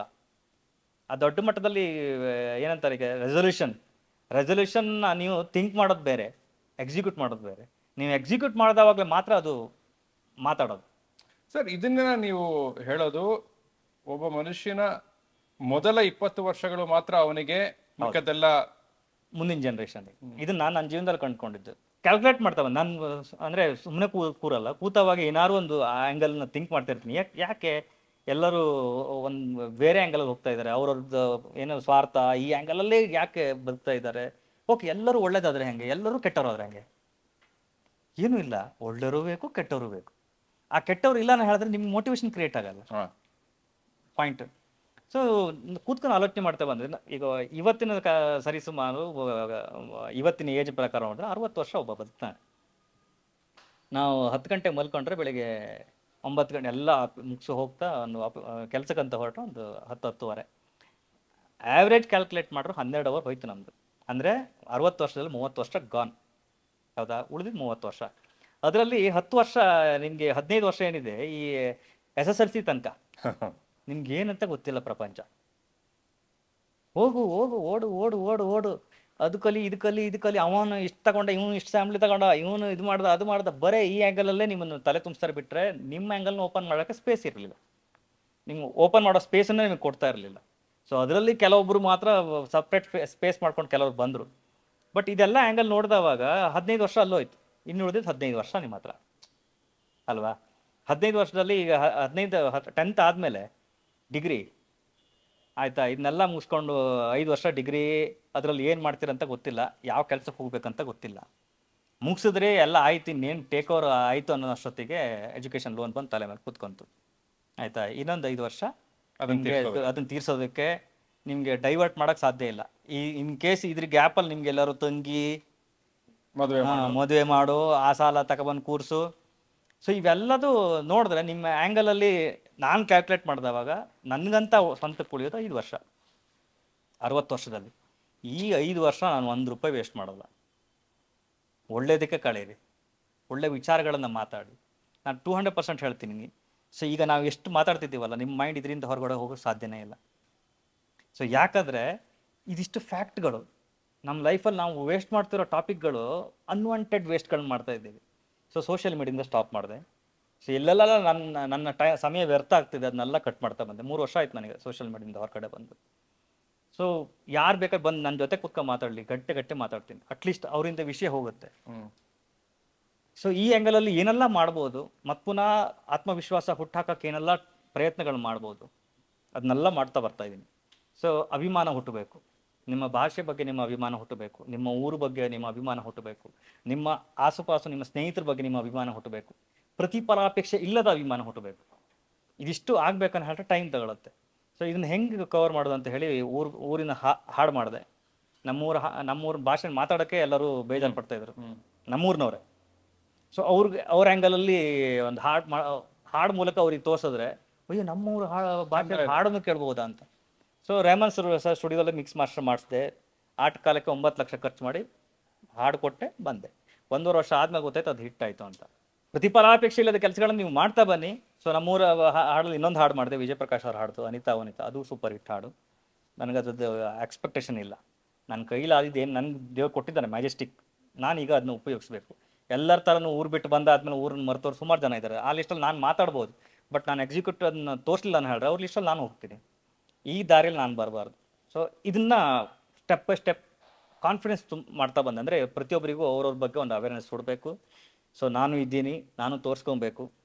ಸೊ ಈ ಆ್ಯಂಗಲ್ನ ತುಂಬಿಸ್ತಾ ಬಂದೆ. ಸಿನಿಮಾ ಮಾಡಿದೆ ಫಸ್ಟ್ ಟೈಮ್ ನಮ್ಮ ಊರ ಭಾಷೆಯಲ್ಲಿ. ಅದಾದಮೇಲೆ ಒಂದು ಕಮರ್ಷಿಯಲ್ ಸಿನಿಮಾ ಮಾಡಿದೆ. ಬರೀ ಈ ಥರ ಸಿನಿಮಾ ಅಲ್ಲ, ಕಮರ್ಷಿಯಲ್ ಸಿನಿಮಾನು ನಮ್ಮನ್ನು ನೋಡ್ಬೋದು. ಈ ಎಲ್ಲ ಆ್ಯಂಗಲಲ್ಲಿ ಅಪ್ ಟು 3 ಸಿನಿಮಾ ತನಕನೂ ಕವರ್ ಮಾಡ್ತಾ ಬಂದೆ. 3ನೇ ಸಿನಿಮಾ ಬಂದು ಕನ್ನಡ, ಕುಂದಾಪುರ ಕನ್ನಡ ಕಂಬೈನ್ ಮಾಡಿದೆ. ಇವೆಲ್ಲದು ಪ್ರೀ ಪ್ಲ್ಯಾಂಡ್. ಸೊ ಮೈಂಡ್ ಸೆಟ್ಟನ್ನು ಹೆಂಗೆ ಡೈವರ್ಟ್ ಮಾಡಬೇಕು, ಹೆಂಗೆ ಕವರ್ ಮಾಡಬೇಕು, ಅವ್ರನ್ನ ಹೆಂಗೆ ಕೂರಿಸ್ಬೇಕು, ಅದಾದಮೇಲೆ ಅಭಿಮಾನಿಗಳು ಹುಟ್ತಾ ಬಂತು. ಸೊ ಇದು ನಾನೇನೋ ದೊಡ್ಡದಾಗಿ ಮಾಡಿದೆ ಅಂತಲ್ಲ. ಈಗ ನಾನು ಹೆಜ್ಜೆ ತಗೊಳ್ಳಿಲ್ಲ ಅಂತ ಹೇಳಿದ್ರೆ ಇನ್ನೊಂದು ಜನ್ರೇಷನ್ ಹೋಗುತ್ತೆ. ನನ್ನ ಟೀಮನ್ನು ಫೈನ್ ಟ್ಯೂನ್ ಮಾಡ್ತಾ ಬಂದೆ. ನಾನೊಂದು ಯುದ್ಧಕ್ಕೆ ಹೊರಡ್ತಾ ಇದ್ದೆ. ಯುದ್ಧಕ್ಕೆ ಇಲ್ಲಿ ವೈಯಕ್ತಿಕ ಮನಸ್ಥಿತಿಗಳಿದ್ರೆ ಆಗಲ್ಲ. ಕರೆಕ್ಟ್. ಇಲ್ಲಿ ಹೆಂಗೆ ಹೇಳಿದ್ರೆ ಏನು ನಿಸ್ವಾರ್ಥ ಆ್ಯಂಗಲ್ ಇರಬೇಕು. ಅವ್ರಿಗೆ ಏನು ಬೇಕು ವ್ಯವಸ್ಥಿತಗಳಾಗುತ್ತೆ. ದುಡ್ಡೊಂದೇ ಎಲ್ಲದೂ ಅಲ್ಲ, ಬಟ್ ದುಡ್ಡು ಇಲ್ಲದೆ ಯಾವುದೂ ಇಲ್ಲ. ಸೊ ಕಾನ್ಫಿಡೆನ್ಸ್ ನೀವು ಒಬ್ಬ ಮನುಷ್ಯನಿಗೆ ಕೊಟ್ಟಾಗ ಅದು ಬದಲಾಗೋ ರೀತಿಯೇ ಬೇರೆ. ನಾವು 5 ಸಿನಿಮಾನು ಹೆಂಗೆ ಸಿನಿಮಾ ಮಾಡೋದು, ಸಿನಿಮಾ ಮಾಡಿ ಆದ್ಮೇಲೆ ಸಿನಿಮಾ 100 ದಿವಸ ಥಿಯೇಟ್ರಲ್ಲಿ ಇತ್ತ 100 ದಿವಸ ಅಲ್ಲಿರ್ತೀವಿ ನಾವು ಸಿನಿಮಾನ ಆ ಮಟ್ಟಕ್ಕೆ ನಾವು ಪ್ರೀತಿಸೋರು. ನಮ್ಮ ಟೀಮ್ ಟೋಟಲ್ 18 ಜನ ಇದ್ದೀವಿ ನಾವು. ಸಿನಿಮಾ ನಮ್ಗೆಲ್ಲರಿಗೂ ಅವರೆಲ್ಲರೂ ಬೇರೆ ಬೇರೆ ಕೆಲಸದಲ್ಲಿರೋರು, ಎಲ್ಲರೂ ಬೇರೆ ಬೇರೆ ಕೆಲಸ ಇದ್ದಾರೆ. ಆಮೇಲೆ ಎಲ್ಲರೂ ಅಪ್ ಟು ಸಲಾರ್ ತನಕನೂ ಎಲ್ಲ ಸಿನಿಮಾಗಳಿಗೂ 35 ಸಿನಿಮಾ ಕಾಣಿದ್ದಾರೆ ನಮ್ಮೂರು ಹಳ್ಳಿಯವರು. ಅವ್ರು ಸಿಂಗರ್ಸ್ ಅಲ್ಲ, ಆಯ್ತಾ. ನಂದು 5 ಸಿನಿಮಾದಲ್ಲೂ ಕತೆ ಬರೆದಿದ್ದಾರೆ, ಅವತ್ತು ಕತೆಗಾರರಲ್ಲ. ಪ್ರತಿಯೊಬ್ಬನ ಹತ್ರ ಪ್ರತಿಯೊಂದು ಥಾಟ್ಗಳು ಇದೆ. ಅವನ್ನ ನೀವು ಹೆಂಗೆ ಮೋಲ್ಡ್ ಮಾಡ್ತೀರಾ, ಇದನ್ನ ನಾನು ಕಲ್ತಿದ್ದು ಪ್ರಶಾಂತ್ ಸರ್ ಹತ್ರ. ಬಿಗಿನಿಂಗಲ್ಲಿ ಉಗ್ರಂ ಟೈಮಲ್ಲಿ ಅವ್ರ ಹತ್ರ ಮಾತಾಡಿದವಾಗ, ಏನು ಸರ್ ಎಲ್ಲರೂ ಹಿಂಗಿದ್ದಾರೆ, ನೀವು ಒಬ್ಬರೇ ಓಡಾಡ್ತಾ ಇದ್ದೀರಾ ಎಲ್ಲದಕ್ಕೂ. ಪ್ರತಿಯೊಬ್ಬ ಮನುಷ್ಯನ ಹತ್ರ 90% ಅವ್ನು ಕಲ್ಪ್ರೇಟ್ ಆಗಿರ್ತಾನೆ, 99% ಅವ್ನು ಕಲ್ಪ್ರೇಟ್ ಆಗಿರ್ತಾನೆ. ನನಗೆ ಅದು ಬೇಕಾಗಿಲ್ಲ. ಅವನ ಹತ್ರ 1 ರೂಪಾಯಿ ಇದೆಯಾ, ಅದು ನನಗೆ ಉಪಯೋಗಕ್ಕಿದೆಯಾ, ಯಾಕೆ ನಾನು ಅವನಿಗೆ ಒಂದು ಆಪ್ಷನ್ ಕೊಡಬಾರ್ದು? ಆ 1 ರೂಪಾಯಿ 99 ರೂಪಾಯಿ ಸಾಗಲ್ಲ ಅಂತ ಏನು ಗ್ಯಾರಂಟಿ? Give the opportunity. ಅದಾದಮೇಲೆ ಅವನಿಗೆ ಅದನ್ನ ತಗೊಳ್ಳೋಕ್ಕೆ, ತೂಕ ತಗೊಳ್ಳೋಕ್ಕೆ ಅವನ ಹತ್ರ ತಾಕತ್ತಿಲ್ಲ ನಂತರ ಅದು ಅವನ ಹಣೆ ಬರ. ನಾನು ಅದಕ್ಕೆ ದಾರಿ ಅಲ್ಲ. ಸೊ ಈ ರೀತಿ ಅವ್ರು ನನಗೆ ಅವಕಾಶ ಕೊಡೋಕ್ಕೋಸ್ಕರ ನಾನು ಇದ್ದೀನಿ. ಸರ್, ನೀವು ಯುದ್ಧಕ್ಕೆ ಹೊರಡ್ತಿದ್ದೆ ಅಂತ ಹೇಳಿದ್ರೆ, ಏನದು ಯುದ್ಧ? ಮುಗ್ದಿದ್ಯಾ ಯುದ್ಧ? ಇಲ್ಲ. ಒಂದು ಜನ್ರೇಷನ್ ಅಂತ ಹೇಳಿದ್ರೆ 20 ವರ್ಷ ನನ್ನ ಲೆಕ್ಕದಲ್ಲಿ. ಒಂದು ಜನ್ರೇಷನ್ ಅಂದರೆ 20 ವರ್ಷ. ಎಲ್ಲೋ ಈ ಒಂದು 20 ವರ್ಷ ಮಿಡ್ಲಲ್ಲಿ ಮಿಸ್ ಆಗಿದೆ. 20 ವರ್ಷದ ಮಿಡ್ಲಲ್ಲಿ ಸೊ ಏನೋ ಒಂದು ಮಿಸ್ಗೈಡ್ ಆಗಿದೆ. ಕೆಲಸ ಮಾಡೋರಿಲ್ಲ ಊರಲ್ಲ ಅಥವಾ ಎಲ್ಲ ಕಡೆ. ನೀವು ಯಾರನ್ನೇ ಖುದ್ದಾಗಿ ಕೂಸ್ಕೊಂಡು ಕೇಳಿ, ಕೆಲಸಗಾರರಿಲ್ಲ ಯಾವ ಡಿಪಾರ್ಟ್ಮೆಂಟಿಗೂ. ಕರೆಕ್ಟ್. ಎಲ್ಲರೂ ಇನ್ಶರ್ಟ್ ಹಾಕೊಂಡು ಆಫೀಸಲ್ಲಿ ಕೂರಬೇಕು. ಸೊ ಹಿಂಗಾದ್ರೆ ಮುಂದಿನ ಜನ್ರೇಷನ್ ತುಂಬ ಕಷ್ಟ. ಇದು ಒಂದು ಫೀಲ್ಡ್ ಅಂತ ಹೇಳ್ತಾ ಇಲ್ಲ ನಾನು, ಇದನ್ನು ನಾನು ಕಣ್ಣಾರೆ ನೋಡಿದ್ದೀನಿ. ನಮ್ಮಲ್ಲಿ ಈಗ ಇರೋ ಕೆಲಸಗಾರರು ಇವ್ರು ಬಿಟ್ಟರೆ ಇನ್ನು ಜನ್ರೇಷನ್ ಮುಂದೆ ಯಾರೂ ಇಲ್ಲ, ಹ್ಮ್ ಹ್ಮ್ ಯಾವ ಕೆಲಸಕ್ಕೂ ಇಲ್ಲ. ನಿಮ್ಮ ಕೆಲಸ ನೀವೇ ಮಾಡ್ಕೊಬೇಕು. ನೆಕ್ಸ್ಟ್ ಹೆಂಗೆ ಮಾಡ್ಕೊತೀರಾ? ಒನ್ ಡಿಪಾರ್ಟ್ಮೆಂಟ್ ಓಕೆ, ಎಷ್ಟು ಡಿಪಾರ್ಟ್ಮೆಂಟ್ ಇದೆ? ಇದು ಪರ್ಪಸ್ ಆಗಿದೆ ಅಂತ ಹೇಳಿದ್ರೆ ಎಲ್ಲರೂ ಊರು ಬಿಟ್ಟು ಬಂದರು. ಅಲ್ಲಿ ಹುಟ್ಟಬೇಕಾಗಿದ್ದ ಕೆಲಸದ ವ್ಯವಸ್ಥೆಗಳು ಅದೆಲ್ಲ ಕೊಲಾಪ್ಸ್ ಆಯಿತು. ಮೂಲ ವೃತ್ತಿ ಅಂತ ಇರುತ್ತಲ್ಲ, ಆ ಮೂಲ ವೃತ್ತಿಗಳು ಹೋಯ್ತು. ಅದಕ್ಕೆ ನಾನು ಕುಲಕಸಬು, ಅದಕ್ಕೆ ನಾನು ಒಂದು ಲಾಕ್ಡೌನಲ್ಲಿ ವಿಡಿಯೋ ಮಾಡಿ ಹಾಕಿದ್ದೆ. ಈಗಲಾರು ನೆನ್ಪು ಮಾಡ್ಕೊಳ್ಳಿ, ನಮಗೆ ನಮ್ಮ ಮೂಲ ಕಸಬು ಹೇಳ್ಕೊಳ್ಳೋಕ್ಕೆ ನಮ್ಗೆ ನಾಚಿಕೆ, ಎಲ್ಲೋ ಡಿಗ್ರೇಡ್ ಆಗ್ತೀವಂತ. ಈ ಏನಂತೀವ ಅದು ಒಂಥರ ಇನ್ಫೀರಿಯಾರಿಟಿ. ಸೊ ಆ ಫೀಲು ಜನರ ಹತ್ರ ಹೋಗ್ಬೇಕು. ಅದು ಯಾವಾಗ ಹೋಗ್ತಾನೆ ಹೇಳ್ರಿ, ಯಾವಾಗ ನಿಮ್ಮ ಮೆಜೆಸ್ಟಿಕ್ ಒಂದು ಮ್ಯಾಜಿಕ್ ಸ್ಟಿಕ್ ನಿಮ್ಮ ಹತ್ರ ಬರುತ್ತೋ, ಯು ಆರ್ ದ ಕಿಂಗ್. ನೀವು ಅದನ್ನ ತೋರಿಸಿ ಜನರಿಗೆ. ನೀವು ತೋರಿಸಿಲ್ಲ ಅಂತ ಹೇಳ್ರೆ, ನೀವು ಅದೇ ಥರ ಮುಚ್ಕೊಂತ ಬಂದರೆ ಮುಂದಿನ ಜನರೇಷನ್ ಹೆಂಗೆ ನೋಡ್ತಾರೆ? ಸಾಧ್ಯವೇ ಇಲ್ಲ. ಈ ನಿಟ್ಟಿನಲ್ಲಿ ನನ್ನೂರಲ್ಲಿರುವಂಥ ಯಂಗರ್ ಜನ್ರೇಷನ್ ಏನಿದೆ ಅವ್ರಿಗೆ ಅಲ್ಲಿ ಕಾನ್ಫಿಡೆನ್ಸ್ ಸಿಗಬೇಕು. ಈ ಕಾನ್ಫಿಡೆನ್ಸ್ ಹೆಂಗೆ ಸಿಗುತ್ತೆ? ನಾನು ಬೆಂಗಳೂರಲ್ಲಿ ಮಾಡಬೇಕಂತ ಅನ್ಕೊಂಡಿದ್ದ ಸ್ಟುಡಿಯೋನ ನಾನು ಊರಲ್ಲಿ ಮಾಡಿದೆ. ಟೋಟಲ್ ನನಗೆ ಗೊತ್ತಿದ್ದಂಗೆ KGF, ಸಲಾರ್ ಇದೆರಡರದ್ದು ಏನು ಅವ್ರದ್ದು ಟ್ರಾವೆಲ್ಲು ಇದೆಲ್ಲ ಸೇರಿಸಿ ಹತ್ರ ಒಂದು 2.25-4 ಕೋಟಿ ನಮ್ಮ ಊರಿಗೆ ಬಂದಿದೆ. ಇದು ನಾನು ನೇರವಾಗಿ ನನ್ನ ಜನರಿಗೆ ಕೊಟ್ಟಿಲ್ಲ, ನನ್ನ ಹತ್ರ ಅಷ್ಟು ಕೊಡೋಕ್ಕೆ ಸಾಧ್ಯ ಇಲ್ಲ. ಸೊ ಟ್ರಾವೆಲ್ಸ್ ಹುಡ್ತು, ಕರೆಕ್ಟ್, ಅಕಾಮಿಡೇಷನ್ ಹುಡ್ತು. ಎಷ್ಟು? 4 ಕೋಟಿ 1-2 ರೂಪಾಯಿನ ಹಠನ. ನಾನು ಸಣ್ಣ ಲೆಕ್ಕ ಹೇಳ್ತಾ ಇರೋದು, ಇದಕ್ಕಿಂತ ಜಾಸ್ತಿನೇ ಆಗಿದೆ. ಲ್ಯಾಂಡ್ ವ್ಯಾಲ್ಯೂ ಜಾಸ್ತಿ ಆಗಿರುತ್ತೆ. ಹೌದು. ಈಗ ನಾನು ತಗೊಂಡಿದ್ದು ಸ್ಟುಡಿಯೋ ಪ್ಲೇಸೇ ನಾನು ತಗೊಂಡವಾಗ ಬರೀ 75,000, ಈಗ 2.5 ಲಕ್ಷ. ಸೊ ಊರಲ್ಲಿ ಏನು ಮಾಡೋಕ್ಕಾಗಲ್ಲ ಅಂತ ಅಂದ್ಕೊಳ್ಬಾರ್ದು, ಏನು ಬೇಕಾದ್ರೆ ಸಾಧ್ಯತೆ ಇದೆ. ಎಕ್ಸಾಂಪಲ್, ನನ್ನ ಟೋಟಲ್ 18 ಜನ ನಮ್ಮ ಗ್ರೂಪಲ್ಲಿ ಯಾರಿದ್ರು ಅವ್ರು ಸಿಂಗರ್ ಅಂತ ಅವರಿಗೆ ಗೊತ್ತಿರಲಿಲ್ಲ. ಒಂದು ಕಾನ್ಫಿಡೆನ್ಸ್ ಲೆವೆಲ್ ಆಯಿತಾ. ಸೊ ಹೊಂಬಾಳೆ ಪ್ರೊಡಕ್ಷನಿಂದ ಅವ್ರ ಅಕೌಂಟಿಗೆ ದುಡ್ಡು ಹೋದವಾಗ ಅವ್ರಿಗಾಗಿದ್ದು ಖುಷಿ. ನಾನು ಇದು ಒಂದೇ ಅಲ್ಲ, ನನ್ನ ದುಡಿಮೆ ನಾನು ಬ್ಯಾಂಗಲ್ ಸ್ಟೋರ್ ಮಾತ್ರ ಅಲ್ಲ, ಅಥವಾ ನನ್ನ ದುಡಿಮೆ ಬರೀ ಎಡಿಟಿಂಗ್ ಅಲ್ಲ, ನನ್ನ ದುಡಿಮೆ ಬರೀ ಹೋಟ್ಲ್ ಮ್ಯಾನೇಜ್ಮೆಂಟ್ ಅಲ್ಲ, ನನ್ನ ದುಡಿಮೆ ಬರೀ ಪೇಂಟ್ರ್ ಅಲ್ಲ, ನಾನು ಸಿಂಗರ್ ಅಂತ ಹೇಳಿದವಾಗ ಅವ್ರ ಮನೆಯವ್ರಿಗೆ ಕಾನ್ಫಿಡೆನ್ಸು. ಯೂಟ್ಯೂಬಲ್ಲಿ ಹಿಂಗೆ ಸ್ಕ್ರಾಲ್ ಮಾಡಿದವಾಗ ಅವ್ರ ಹೆಸರು ಹಿಂಗೆ ನೋಡಿದವಾಗ ಆಗ ಕಾನ್ಫಿಡೆನ್ಸು ಇನ್ನೊಂದು ಆ್ಯಂಗಲಲ್ಲಿ ಬದುಕೋಕ್ಕೆ ಸಾಧ್ಯತೆ ಇದೆ ನಾನು. ಸೊ ಈ ಕಾನ್ಫಿಡೆನ್ಸ್ ಲೆವೆಲ್ 11-12 ಜನ ಫೀಮೇಲ್ ಸಿಂಗರ್ಸ್ ಇದ್ದಾರೆ ಇವತ್ತಿಗೂ. ಈಗ ಸಲಾರ್ದು ಫಸ್ಟ್ ವಿಜಯಲಕ್ಷ್ಮಿನವರೇನಾ? ವಿಜಯಲಕ್ಷ್ಮಿ ನಮ್ಮೂರಿಂದ ಹಳ್ಳಿ, ನಮ್ಮೂರಿಂದ 35-40 ಕಿಲೋಮೀಟರ್ ಹಳ್ಳಿ. ಅದೇ ನಾನು ಪದೇ ಹೇಳ್ತೀನಿ, ನಿಮ್ಮ ಹತ್ರ ಮ್ಯಾಜಿಕ್ ಸ್ಟಿಕ್ ಇದ್ದಾವಾಗ, ಜಾದುವಿನ ಕಡ್ಡಿ ಇದ್ದಾವಾಗ ದಯವಿಟ್ಟು ಒಳ್ಳೆ ರೀತಿಯಾಗಿ ಬಳಸಿ ಅದನ್ನ. ಈಗ ರವಿ ಬಸ್ರೂರ್ ಅವರ ಹೊಟ್ಟೆ ತುಂಬಿದೆ ಅಂದ್ರೆ, ಒಂದ್ ಕಾಲದಲ್ಲಿ ಅವ್ರು 3 ದಿನ ಊಟ ಮಾಡದೇನೂ ಇದ್ದಾರೆ, ಬಟ್ ಈಗ ಹೊಟ್ಟೆ ತುಂಬಿದೆ. ಹೊಟ್ಟೆ ತುಂಬಿದ ಮೇಲೆ ಹಸುವನ್ನ ಹಾಗೆ ಹಿಡ್ಕೊಳ್ಳೋದು? ಸೊ ನಿಮ್ಗೆ ಅದು ಪಾಯಿಂಟ್ ಹೇಳ್ತೀನಿ. ನನ್ನಲ್ಲಿ ಎಲ್ಲ ಅಡಾಪ್ಟೇಷನ್ ಮಾಡ್ಕೊಂತ ಬಂದಿದ್ದೀನಿ ಪಾಯಿಂಟ್. ಪ್ರತಿ ತಿಂಗಳು 30ನೇ ತಾರೀಕು ಬಿಫೋರು ನನ್ನ ಅಕೌಂಟಲ್ಲಿ ಏನೇ ದುಡ್ಡಿರಲಿ ನಾನು ಖಾಲಿ ಮಾಡ್ತೀನಿ. ಇಲ್ಲ ಅಂದರೆ ನನಗೆ ಯುದ್ಧದ ನೆನಪಾಗಲ್ಲ. ನೀವು ಯುದ್ಧ ಆಗ್ಬೇಕಂತ ಹೇಳಿದ್ರೆ ಸ್ಟೋರ್ ಮಾಡಬೇಡಿ, ತುಂಬ ಟಫ್.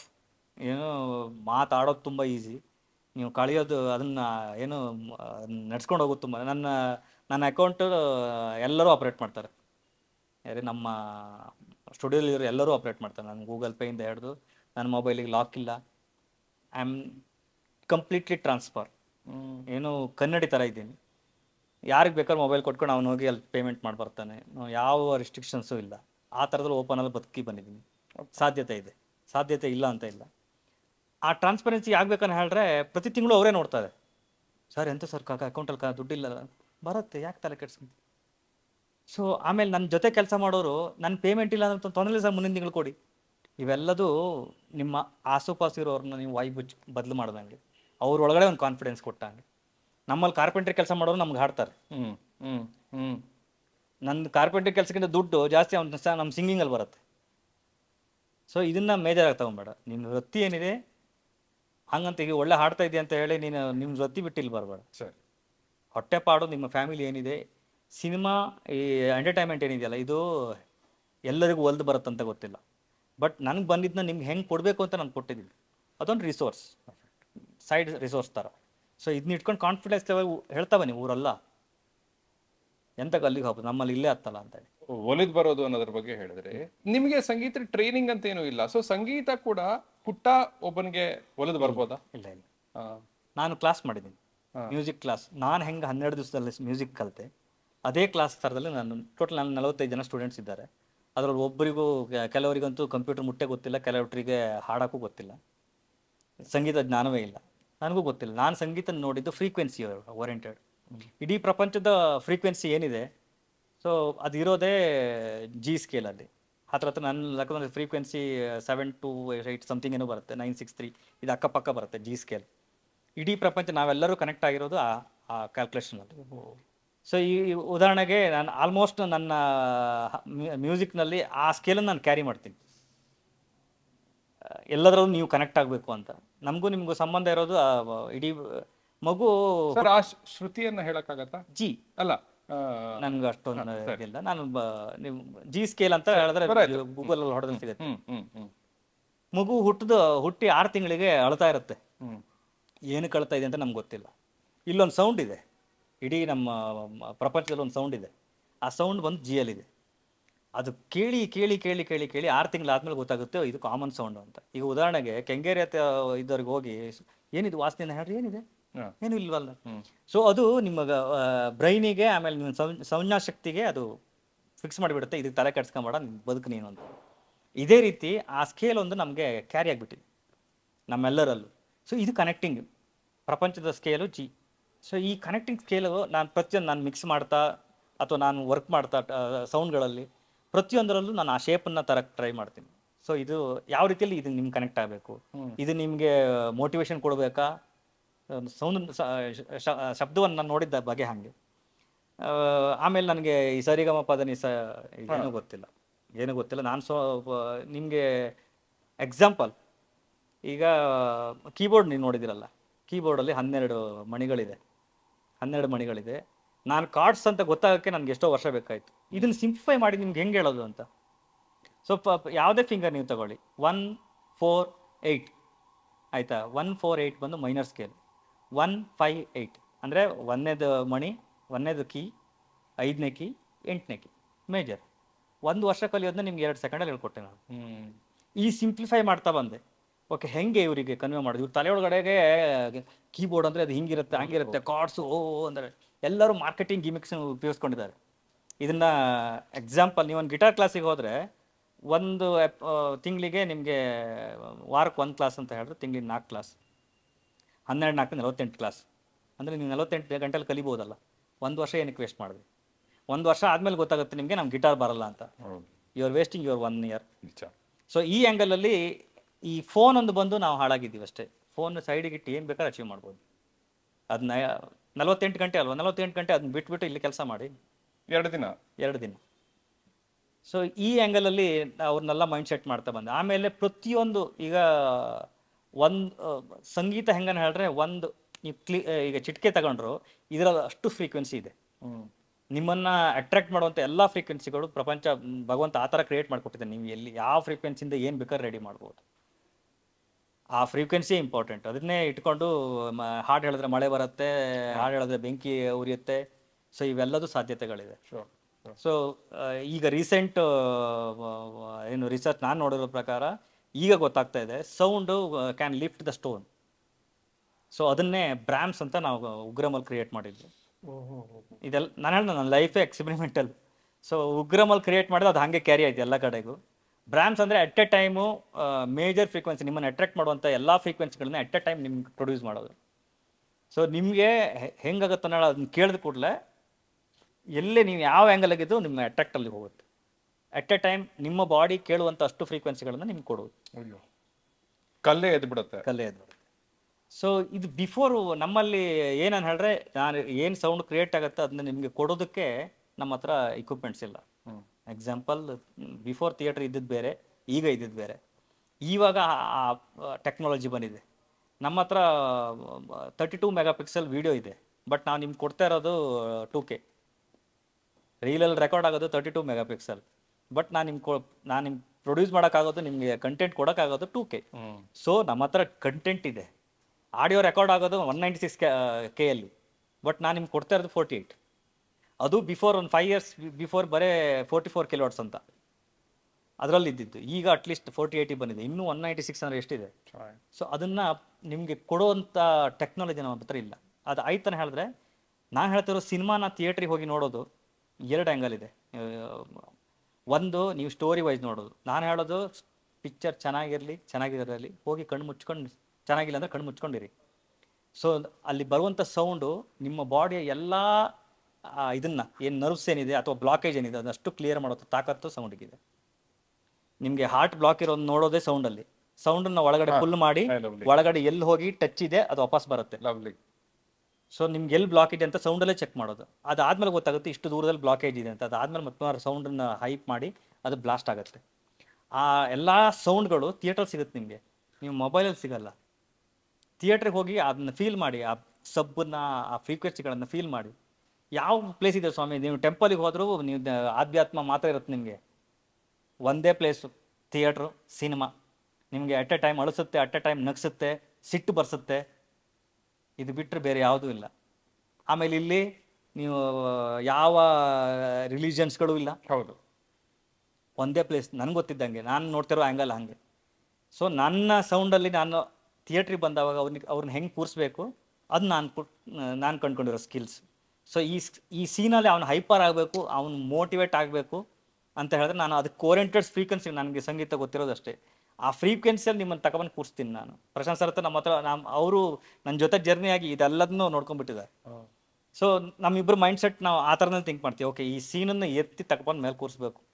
ಇದೆಲ್ಲವೂ ನಿಮ್ಗೆ ಉಗ್ರ ಮುಂಚೆನೆ ಗೊತ್ತಿತ್ತಾ? ಉಗ್ರಂ ತನಕನೂ ಸ್ಟೋರ್ ಮಾಡಿ ಇಟ್ಟಿದ್ದೆ. ಅಲ್ಲಿ ತನಕನೂ ಯಾರು 63 ಪಿಕ್ಚರ್ ತನಕನೂ ನಾನು ಹೇಳಿದ್ ಕೇಳೋ ಮನಸ್ಥಿತಿಗಳೇ ಇಲ್ಲ. ಇಲ್ಲೆಲ್ಲರಿಗೂ ಬೇಕಾಗಿದ್ದು ಒಂದು ಐಟಮ್ ಸಾಂಗು, ಒಂದು ಡ್ಯೂಯೆಟ್ ಸಾಂಗು, ಇದು ಅಲ್ಲಿ ಹೋಗಿ ಇಲ್ಲಿ ಹೋಗಿ ಈ ಆ್ಯಂಗಲ್ನವರೇ ಬಿಟ್ರೆ. ಸೊ ಅದನ್ನ ಹೇಳಿದ್ನ ಅಕ್ಸೆಪ್ಟ್ ಮಾಡ್ಕೊಳ್ಳೋಷ್ಟು ಮನಸ್ಥಿತಿ ಇರಲಿಲ್ಲ. ನಾನು ಅದೇ ಹೇಳ್ತೀನಲ್ಲ, ಯಾವತ್ತು ಅವಕಾಶಕ್ಕೋಸ್ಕರ ಕಾಯಿರಿ. ಅಲ್ಲಿ ತನಕನೂ ನೀವು ಇದನ್ನ ಓಪನ್ ಆಗಿ ಹೇಳಿ ಏನು ಪ್ರಯೋಜನಗಳಿಲ್ಲ ಸರ್. ಅದಕ್ಕೊಂದು ಕೇಳುಗರಿಗೆ ನನಗೆ ನಂಬಿಕೆ ಕೊಡಿ, ಅವಕಾಶ ಬರೋ ತನಕ ಕಾಯಿರಿ ಅನ್ನೋದಕ್ಕೊಂದು ನಂಬಿಕೆ ಕೊಡಿ. ಈಗ ಎಕ್ಸಾಂಪಲ್ ಎಷ್ಟು ಮಟ್ಟಿಗೆ ಸೂಟ್ ಆಗುತ್ತೋ ಇಲ್ಲ ಗೊತ್ತಿಲ್ಲ. ನೀವು ಹಸು ಆದ್ಮೇಲೆ ಮಾತ್ರ ನೀವು ಫುಡ್ನ ಹುಡುಕ್ತೀರ ಅಲ್ವೇ? ಅದನ್ನೇ ರಿವರ್ಸ್ ಅಂತ ಅಂದ್ಕೊಳ್ಳಿ. ಸೊ ಫುಡ್ ಸಿಕ್ಕಾವಾಗ ನೀವು ಹಸುನ ಕಾಯಬೇಡಿ. ನಿಮಗೆ ಎಕ್ಸಾಂಪಲ್ ಹೇಳ್ಬೇಕನ್ನ ಹೇಳಿದ್ರೆ, ಸೊ ರಿವರ್ಸಲ್ಲಿ ಆಲೋಚನೆ ಮಾಡಿ. ಯಾಕೆ ಆ ಫುಡ್ಗೋಸ್ಕರ ನೀವು ಹಸುನ ಕ್ರಿಯೇಟ್ ಮಾಡ್ತಾ ಇದ್ದೀರಾ? ರ್ಯಾಂಡಮ್ ಆಗಿ ಹೋಗಿ ಯಾವಾಗ ನೀವು ಅನ್ಕೊಂಡಾವಾಗ, ಈಗ ಹಸು ಆದವಾಗ ಏನು ಸಿಗುತ್ತೋ ಅದನ್ನ ಅಸ್ಯೂಮ್ ಮಾಡ್ತಾ ಹೋಗಿ. ಮುಂದೆ ಯಾರಿಗೂ ಗೊತ್ತು. ಈಗ ಅಚೀವ್ಮೆಂಟ್ ಅನ್ನೋದು ಒಂದು, ನೀವು ನಿಮ್ಮ ಲೆಕ್ಕದಲ್ಲಿ ಹೇಳೋಕೆ ಅಚೀವ್ಮೆಂಟ್ ಅನ್ನೋದು ಒಂದು ಹೊತ್ತಿನ ಊಟ ಥರ. ನನಗೆ ಉಗ್ರಮಲ್ಲಿ ನನ್ನ ಎತ್ತಿ ತೆಗೆದು ಮೇಲೆ ಕೂರಿಸ್ಬಿಟ್ರು, ಬೆಸ್ಟ್ ಬ್ಯಾಕ್ಗ್ರೌಂಡ್ ಸ್ಕೋರ್ ಅಂತ ಹೇಳಿ ಅದನ್ನು ಇಟ್ಕೊಂಡು ನಾನು ಕೂತ್ಕೊಳ್ಳೋಕ್ಕಾಗುತ್ತೆ. ನೆಕ್ಸ್ಟ್ ಇನ್ನೊಂದು ಹಸು ರೆಡಿ ಇದೆ. ಅಚೀವ್ಮೆಂಟ್ ಅನ್ನೋದು ಪಾಯಿಂಟೇ ಅಲ್ಲ ನಾನು ಹೇಳ್ತಾ ಇರೋದು. ನಿಮಗೆ ಒಂದು ಸಣ್ಣ ಕತೆ ಹೇಳ್ತೀನಿ. ನನ್ನ ಲೈಫಲ್ಲಿ ನನ್ನೆಲ್ಲದೂ ಏನು ನಿಮಗೆ ಆ್ಯಪ್ಟ್ ಆಗೋವಂಥ ಕಥೆನೇ ಇದೆ. ಸೊ ಈಗ ನಾರ್ಮಲ್ ಜನರಿಗೆ ಅಚೀವ್ಮೆಂಟ್ನ ಹೇಳ್ತಾರಲ್ಲ, ಅವ್ರನ್ನ ಹೆಂಗೆ ಸರ್ವೈವ್. ಕುಂದಾಪುರದಲ್ಲಿ ಶಾಸ್ತ್ರಿ ಪಾರ್ಕ್ ಹತ್ರ ಒಂದು ಎದುರುಗಡೆಗೆ ಒಂದು ಚಪ್ಪಲ್ ಶಾಪ್ ಇದೆ. ಅಲ್ಲಿ ಒಂದು ಶೂ ನೋಡಿದೆ ನಾನು ಆ ಕಾಲಕ್ಕೆ. ಹತ್ರ 650 ರೂಪಾಯಿ ಆ ಶೂದ ಬೆಲೆ. ಪ್ರತಿ ಸಲ ಅಣ್ಣನ ಜೊತೆಗೆ ಅಪ್ಪನ ಜೊತೆಗೆ ಹೋಗ್ಬತ್ತೀವಿ, ಒಂದು ಆ ಶೂ ಆ ಶೂ ನಾನು ತಗೊಳ್ಬೇಕು. ನಿಮ್ಮ ಲೆಕ್ಕದಲ್ಲಿ ಇದು ಇವತ್ತಿನ ಜನರೇಷನ್ ನಾನೊಬ್ಬ ಮ್ಯೂಸಿಕ್ ಡೈರೆಕ್ಟರ್ ಆಗಬೇಕು ಅಲ್ವೇ? ಅಥವಾ ಅವ್ನು ಏನೇ ಇರಲಿ, ನಾನೊಬ್ಬ ಒಳ್ಳೆ ಟೆಕ್ನಿಷಿಯನ್ ಆಗಬೇಕು, ಅಥವಾ ನಾವು ಒಳ್ಳೆ ಸಾಫ್ಟ್ವೇರ್ ಇಂಜಿನಿಯರ್ ಆಗಬೇಕು, ಏನಿರಲಿ ಸಮಥಿಂಗ್. ಸೊ ಅದನ್ನ ನನ್ನ ಆ ಟೈಮಲ್ಲಿ ಗುರಿ. ಸೊ ನಾನು ಇನ್ನೂ ಎಷ್ಟು 5ನೇ ಕ್ಲಾಸು 6ನೇ ಕ್ಲಾಸು. ನಾವು ಈವ್ನಿಂಗ್ ಆದಮೇಲೆ ಈ ವಿದ್ಯಾ ಬುಕ್ಕೋಸ್ ಆವಾಗ ಬರ್ತಿತ್ತು, ಅದ್ರದ್ದು ಪ್ರಿಂಟಿಂಗ್ ಹೋಗ್ತಿದ್ದೆ. 4:15 ಬಿಟ್ಟಾದಮೇಲೆ ಸೀದಾ ವಿದ್ಯಾ ಬುಕ್ ಪ್ರಿಂಟಿಂಗ್ ಹೋಗಿ ನಾನು ನೈಟ್ 9 ಗಂಟೆಗೆ ಅಲ್ಲಿಂದ ಬಂದು ಅವರೊಂದು 8 ರೂಪಾಯಿ 10 ರೂಪಾಯಿ ಕೊಡ್ತಾರೆ. ಸೊ ಅದನ್ನ ತಗೊಂಡು ಬರ್ತಾಯಿದ್ದೆ. ಸೊ ಈ ಆ್ಯಂಗಲ್ ಆದಾಗ ನಮ್ಮ ಅಪ್ಪನ ಹತ್ರ ಮಾತಾಡಿದೆ, ನಮ್ಮಲ್ಲಿ ಬೀಡಿಗೆ ಕತ್ರಿ ಬರುತ್ತೆ, ಬೀಡಿ ಕತ್ತರಿಸೋಕ್ಕೆ. ಸೊ ನೀವು ಕತ್ರಿ ಸಾಣಿ ಬರುತ್ತಲ್ಲ, ನಾನು ಮಾಡ್ತೀನಿ, ನನಗೊಂದು ಸ್ವಲ್ಪ ದುಡ್ಡು ಕೊಡಿ. ಆಯ್ತು, ನೀನು ಮಾಡಿದ್ರೆ ದುಡ್ಡು ತಗೋ, ಏನು ತೊಂದರೆ ಇಲ್ಲ ಅಂತ ಹೇಳಿ ಅವರೊಂದು ಪರ್ಸೆಂಟೇಜ್ ಹೇಳ್ತಾರೆ. ಸೊ ಇಲ್ಲೂ ನೋಡಿ, ಅಪ್ಪಯ್ಯ ಅದು ನೀನೇ ತಗೋ ಅಂತ ಹೇಳಿಲ್ಲ. ನಾನು ಹೇಳ್ತಿರೋದು ಇದಲ್ಲ, ನನ್ನ ಲೈಫಲ್ಲಿ ಏನೆಲ್ಲ ಆಗಿದೆ ಅದನ್ನೆಲ್ಲ ನಾನು ಉಳಿದವ್ರಿಗೆ ನೀನು ಮಾಡು, ನೀನು ತಗೋ, ನೀನು ದುಡ್ಡು ಎಷ್ಟು ಬೇಕೋ ಅದರಲ್ಲಿ. ಈಗ ಉದಾಹರಣೆಗೆ 1 ರೂಪಾಯಿ ಇದ್ದಿದ್ರೆ 50 ಪೈಸೆ ನೀನು ತಗೋ, 50 ಪೈಸೆ ನಂಗೆ ಕೊಡು. ಅದಾದಮೇಲೆ ಕತ್ತಿ, ನಮ್ಮಲ್ಲಿ ಈ ಕಟಾವಿಗೆ ಕತ್ತಿ ಬರುತ್ತೆ, ಅದನ್ನ ಇದು ಮಾಡೋಕ್ಕೆ, ಹದ ಮಾಡೋಕ್ಕೆ. ಸೊ ಅದು ಅಷ್ಟೇ, ಆವಾಗ ಎಷ್ಟು 7 ರೂಪಾಯಿನೇ ಇತ್ತು. ಅಪ್ಪ ಅದು ನಾನು ಇದು ಹಾಕಿ ನಾನು ಕೊಡ್ತೆ, ನನಗೊಂದು 2 ರೂಪಾಯಿ ಕೊಡಿ ಅಂತ. ಏನಕ್ಕಂತ ಅಪ್ಪ ಕೇಳಿಲ್ಲ, ದುಡಿತಾ ಇದೆಯಲ್ಲ ಮಾಡು, 2 ರೂಪಾಯಿ ತಗೋ. ಹತ್ರ ನನ್ಗೆ ಗೊತ್ತಿದ್ದಂಗೆ ಒಂದು 3-4 ತಿಂಗಳಾಯ್ತು. ಎಲ್ಲ ಆವಾಗಲೇ 20 ಪೈಸೆ 10 ಪೈಸೆ ಪಾವಲಿ ಅಲ್ಲ. ಸೊ ಅದನ್ನೆಲ್ಲ ಒಟ್ಟು ಮಾಡಿ ಅಷ್ಟು ಟೈಮ್ ಆದಮೇಲೆ ದುಡ್ಡು ಒಟ್ಟಾಯಿತು. ಅಣ್ಣನ ಜೊತೆಗೆ ಸೀದಾ ಕುಂದಾಪುರಕ್ಕೆ ಹೋದೆ. ಅಣ್ಣ ಕುಂದಾಪುರಕ್ಕೆ ಹೋಗೋಬ್ಬ ಅಂತೇಳಿ ಸೀದಾ ಹೋಗಿ ಅವ್ರ ಎದುರಿಗಿಟ್ಟೆ, ನನಗೆ ಆ ಶೂ ಬೇಕಂತೇಳಿ. ಸೊ 3-4 ತಿಂಗಳಾಯಿತು. ಎಲ್ಲ ಪಿನ್ ಟು ಪಿನ್ ಲೆಕ್ಕ ಮಾಡಿ ಆಯ್ತಂತ ಹೇಳಿ ಅಷ್ಟು 650. 650 ರೂಪಾಯಿ ಚಿಲ್ಲರೆ. ಸೊ ಅದನ್ನು ಶೂ ಕೊಟ್ಟ. ಶೂ ತಗೊಂಡೆ, ಸೀದಾ ಮನೆ ಬಂದೆ, ಶೂ ಖಾಲಿ ಹಾಕಿದೆ, ಮುಗೀತು. ಖಾಲಿ ಹಾಕಿದ್ಮೇಲೆ ಇನ್ನೇನೋ ಇದೆಯಾ? ಸೊ ನಿಮ್ಮ ಲೆಕ್ಕದಲ್ಲಿ ಒಂದು ನಾವು ವೆಯ್ಟ್ ಮಾಡ್ತಿರೋ ಅಚೀವ್ಮೆಂಟು ಒಂದು ಶೂ ಆದಿದ್ರೆ ಅದು ಬಂದಾದ್ಮೇಲೆ ಮುಗೀತಲ್ಲ. ಯಾವತ್ತು ಅದಕ್ಕೆ ಅಡಾಪ್ಟ್ ಆಗಬೇಡಿ, ನಿಮ್ಮ ಲೈಫ್ ಜರ್ನಿ ಇನ್ನೂ ಇದೆ. ಸೊ ಒಂದು ಈಗ ಏನು ನೀವು ಎಕ್ಸ್ಪೆಕ್ಟ್ ಮಾಡ್ತಿದ್ದೀರಲ್ಲ ಅದಕ್ಕಿಂತ ದೊಡ್ಡದು ಮುಂದಿದೆ. ಯಾವುದೇ ನನ್ನ ಲೆಕ್ಕದಲ್ಲಿ ಯಾವುದೇ ನೀವು ಅಚೀವ್ಮೆಂಟ್ ಪಾಯಿಂಟ್ಗಳು ಹೆಂಗೆ ಹಾಕ್ಯಾನ ಹೇಳ್ರಿ ನಿಮ್ಮ ಲೈಫಿಗೆ, ಅದು ಅಟ್ಲೀಸ್ಟ್ ಅದನ್ನ ರೀಚ್ ಆಗೋದಕ್ಕೆ ಮಿನಿಮಮ್ 15 ವರ್ಷ ಆ ಥರದ ರೆಸೊಲ್ಯೂಷನ್ಗಳನ್ನು ಹಾಕೊಳ್ಳಿ. ಸೊ ಉದಾಹರಣೆಗೆ ನಮ್ಮೂರಿಂದ ಕುಂದಾಪುರಕ್ಕೆ ನನಗೆ ಡೈರೆಕ್ಟ್ ಫ್ಲೈಓವರ್ ಬೇಕು, ಆಗಲ್ಲ ಆಯ್ತಾ? ಈ ಆ್ಯಂಗಲ್ ಥಿಂಕ್ ಮಾಡಿ. ಸೊ ನಮ್ಮೂರಿಗೆ ಡೈರೆಕ್ಟ್ ಬೆಂಗಳೂರಿಂದ ನಮ್ಮೂರಿಗೆ ಫ್ಲೈಟ್ ಬರೋ ಥರ ಆಗಬೇಕು. ಈ ಆ್ಯಂಗಲ್ನ ಆಗದಿರೋದು ಯಾವುದಿದೆ ಅದನ್ನ ಹಾಕೊಳ್ಳಿ. ಸೊ ಆವಾಗ ನೀವು ಅದು ಬಿಹೈಂಡ್ ಹೋದವಾಗ, ನೀವು ಅಲ್ಲಿ ಅಚೀವ್ ಮಾಡಿದವಾಗ ಒಂದು ಪ್ರೈಡ್ ಫೀಲ್ ಇರುತ್ತೆ. ರಿಮೈನಿಂಗ್ ಆಲ್ ಏನಿದೆಯಲ್ಲ ಇವೆಲ್ಲದೂ ಅಚೀವ್ಮೆಂಟ್ ಮಾಡೋಕೆ ನನ್ನ ಲೆಕ್ಕದಲ್ಲಿ ಯಾರೇ ಏನೇ ಅಚೀವ್ಮೆಂಟ್ ಮಾಡೋಕ್ಕೂ 15 ದಿವಸ ಸಾಕು. ಈಗ ಕೋರ್ ಸಂಗೀತದ ಕಡೆಗೆ ಸ್ವಲ್ಪ ಬರೋಣ. ಪ್ರೋಗ್ರಾಮಿಂಗ್ ಅಂದ್ರೆ ಏನು ಅನ್ನೋದನ್ನ ನನಗೂ ನಮ್ಮ ಪ್ರೇಕ್ಷಕರಿಗೂ ತಿಳಿಸಿ. ನಮಗೇನಂದ್ರೆ ಟ್ಯೂನ್ ಗೊತ್ತು, ಟ್ಯೂನ್ ಅಂದ್ರೆ ನಮ್ಗೆ ಅರ್ಥ ಆಗತ್ತೆ, ಆಯ್ತಾ? ಕಂಪೋಸಿಷನ್ ಅಂದ್ರೆ ಅರ್ಥ ಆಗತ್ತೆ. ಪ್ರೋಗ್ರಾಮಿಂಗ್ ಅಂದ್ರೆ ಏನ್ ಸರ್? ಈಗ ಉದಾಹರಣೆಗೆ ನಾನು ತಂದಾನಿ ನಾನೇ ತಾನೇ ತಂದಾನೋ ತಾನೇ ನಾನೇನೋ ಅಂತ ಒಂದು ಬಿಟ್ ರೆಡಿ ಮಾಡಿ, ಹೌದು, ಅದ್ರ ಹಿಂದ್ಗಡೆ ಏನು ಪ್ಯಾಡ್ಸ್ ಬರಬೇಕು, ಅಥವಾ ಸ್ಟ್ರಿಂಗ್ಸ್ ಬರಬೇಕು, ಪಿಯಾನೋ ಬರಬೇಕು, ಒಂದು ಚೆನ್ನಾಗಿರೋ ಬೆಲ್ ಬರಬೇಕು, ಅದ್ರ ಮಿಡ್ಲಲ್ಲಿ ಒಂದು ಸಣ್ಣ ವೈಲಿನ್ ಪೀಸಿಂಗ್ ಬರಬೇಕು. ಇದೆಲ್ಲ ಫ್ರೀಕ್ವೆನ್ಸಿಗಳು ಕ್ರಿಯೇಟ್ ಆದರೆ ಎದುರುಗಡೆ ಕೂತವನಿಗೆ ಒಂದು ವೈಬ್ ಕ್ರಿಯೇಟ್ ಆಗುತ್ತೆ. ಇದು ಪ್ರೋಗ್ರಾಮಿಂಗ್ ಕೆಲಸ ಸರ್. ಅದೇ ಆರ್ಕೆಸ್ಟ್ರೇಷನ್ ಕೂಡನಾ? ಇಲ್ಲ, ಆರ್ಕೆಸ್ಟ್ರಲ್ ಬಂದು ಪ್ರೋಗ್ರಾಮಿಂಗ್ ಆದ್ಮೇಲೆ ಆಗುವಂತ ಕೆಲಸ. ಓಹೋ, ಸರಿ ಸರಿ ಸರಿ. ಸೊ ಅದನ್ನ ವೈಭವೀಕರಿಸೋದು ಅಂತ ಹೇಳ್ಬೇಕು. ಸರಿ ಸರಿ. ಈಗ ಉದಾಹರಣೆಗೆ ನಾನಲ್ಲಿ ಕಂಪ್ಯೂಟರೈಸ್ಡ್ ವೈಲಿನ್ ಹಾಕಿರ್ತೀನಿ, ಇಲ್ಲಿ ಲೈವ್ ಇನ್ಸ್ಟ್ರುಮೆಂಟ್ಸ್ ಏನಾದ್ರು ಅದನ್ನ. ಸೊ ಆ ಡಿಪಾರ್ಟ್ಮೆಂಟ್ ಕೊಡೋಷ್ಟು ಖುಷಿ ನನ್ನ ಲೆಕ್ಕದಲ್ಲಿ ಹೆಂಗಂತ ಹೇಳಿದ್ರೆ, ಆ ಫೀಲ್ಡ್ ಹೆಂಗಂತ ಹೇಳಿದ್ರೆ, ಆಪ್ತಮಿತ್ತ ಪಿಕ್ಚರಲ್ಲಿ ವಿಷ್ಣುವರ್ಧನ್ ಅವ್ರ ಮೇಲ್ಗಡೆ ನಾನು ನೋಡ್ಕೊಂಡ್ ಬಂದೆ ಅಂತ ಹೇಳ್ತಾರಲ್ಲ, ಅಂದ್ರೆ ಏನೋ ಒಂದು ಅಚೀವ್ಮೆಂಟ್ ಮಾಡಿದ್ದೀನಿ ಅಂತ ಆ ಖುಷಿ ಅದು ಅಂದ್ರೆ ಎಕ್ಸ್ಪೆಕ್ಟ್ ಮಾಡಕ್ ಸಾಧ್ಯ ಇಲ್ಲ. ಅದು ಬೇರೆ ಪ್ರಪಂಚ. ಸೊ ಅದರಲ್ಲಿ ಪ್ರತಿಯೊಬ್ಬ ಬಂದ್ರೆ ಅಂದ್ರೆ ಅವ್ನು ಬೇರೆ ಯಾರಿಗೂ ಮಾಡಬೇಕಾಗಿರೋ ಕೆಲಸ. ನಾನು ಹೇಳೋದು, ನಿಮ್ಮ ಫ್ರೀಕ್ವೆನ್ಸಿಗಳನ್ನ ನೀವು ಕ್ರಿಯೇಟ್ ಮಾಡ್ಕೊಂಡು ನೀವು ಎಂಜಾಯ್ಮೆಂಟ್ ಮಾಡ್ರಿ. ನಿಮ್ಮ ಬ್ರೈನ್ ಹೆಂಗೆ ಅದನ್ನ ಖುಷಿ ಪಟ್ರೆ ಅದಕ್ಕಿಂತ ಇನ್ನೇನು ಬೇಕಾಗಿಲ್ಲ. ನನ್ನ ಲೆಕ್ಕದಲ್ಲಿ ಎಲ್ಲರೂ ಆ ಫೀಲ್ಡನ್ನು ಏನೋ ಅರ್ಥಕೊಂಡ್ಬಿಟ್ರೆ ಪ್ರತಿಯೊಬ್ಬರು ಬದುಕೋ ದೃಷ್ಟಿಕೋನ ಬದಲು ಮಾಡ್ತಾರೆ. ಅಂದರೆ ಡಿವೈನ್ನ ನೀವು ಎಲ್ಲೂ ಹುಡುಕ್ಬೇಕಾಗಿಲ್ಲ, ನಿಮ್ಮ ಡಿವೈನ್ನ ನೀವೇ ಕ್ರಿಯೇಟ್ ಮಾಡ್ಕೊಳ್ಳಿ. ಈಗ ನಮ್ಮಲ್ಲಿ ಮೈಂಡ್ ಸೆಟ್ಗಳ ಸಮಸ್ಯೆ ಆಗಿದೆ ಹೇಳ್ರೆ, just because of the liberty ಅಂತ ಹೇಳ್ತೀವಲ್ಲ, ಈ ಲಿಬರ್ಟಿಯಿಂದ ಸಮಸ್ಯೆ ಆಗಿದ್ದು. ಸೊ ಈಗ ಎಕ್ಸಾಂಪಲ್, ನಾನೊಂದು ಹಾಡು ಮಾಡ್ತೀನಿ, ನಿಮ್ಗೆ ಇಷ್ಟ ಆಗತ್ತೆ, ಇನ್ನೊಬ್ರಿಗೆ ಇಷ್ಟ ಆಗಲ್ಲ. ಸೊ ಇಲ್ಲಿ ನಾನು ಹೇಳ್ತಾ ಇರೋದು, ಅದು ಗುಲಾಬಿ ಹೂವು, ಇದು ಕಾಕಡ ಹೂವು, ಆಯ್ತಾ? ಕಾಕಡ ಹೂವು ಇಷ್ಟಪಡೋನಿಗೆ ಕಾಕಡ ಹೂವೇ ಬೇಕು. ನಾನು ಏನು ಹೂ ಕ್ರಿಯೇಟ್ ಮಾಡೋದು ಮಾತ್ರ ಗೊತ್ತು, ನಿಮ್ಗೆ ಯಾವ ಬೇಕು ಹೂ ಕ್ರಿಯೇಟ್ ಮಾಡೋದು ನಂಗೆ ಗೊತ್ತಿಲ್ವೇ? ಕರೆಕ್ಟ್.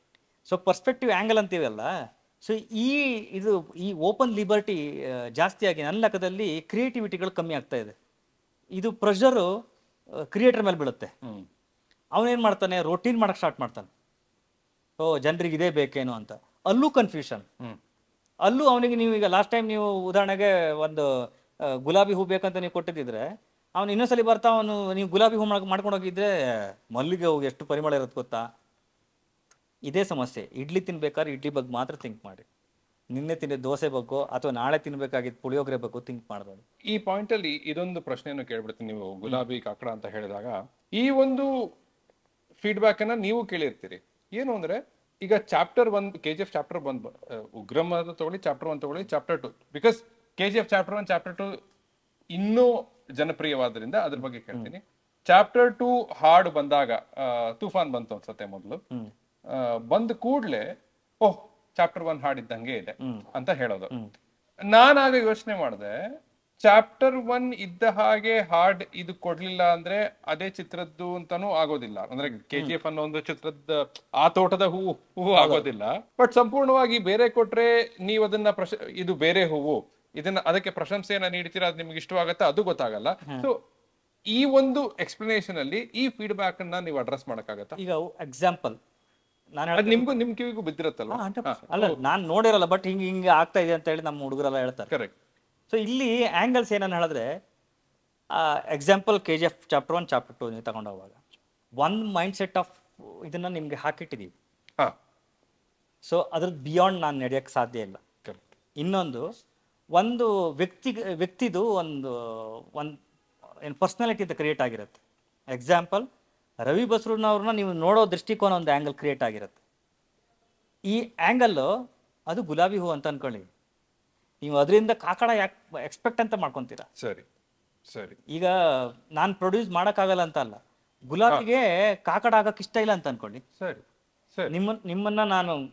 ನಿಮ್ಮನ್ನ ಅಟ್ರಾಕ್ಟ್ ಮಾಡಿದ್ದು ಅಥವಾ ನಿಮ್ಮಿಂದ ಒಂದು ಹಂತಕ್ಕೆ ಏನು ನನ್ನ ಲೈಫ್ ಕ್ರಿಯೇಟ್ ಆಗಿದ್ದು ಸೊ ಈ ಆ್ಯಂಗಲಿಂದ ಈ ಗುಲಾಬಿಯನ್ನ ತೋರಿಸ್ತೇನೆ. ಸೊ ನನಗೂ ಸಿನಿಮಾಕ್ಕೂ ಸಂಬಂಧ.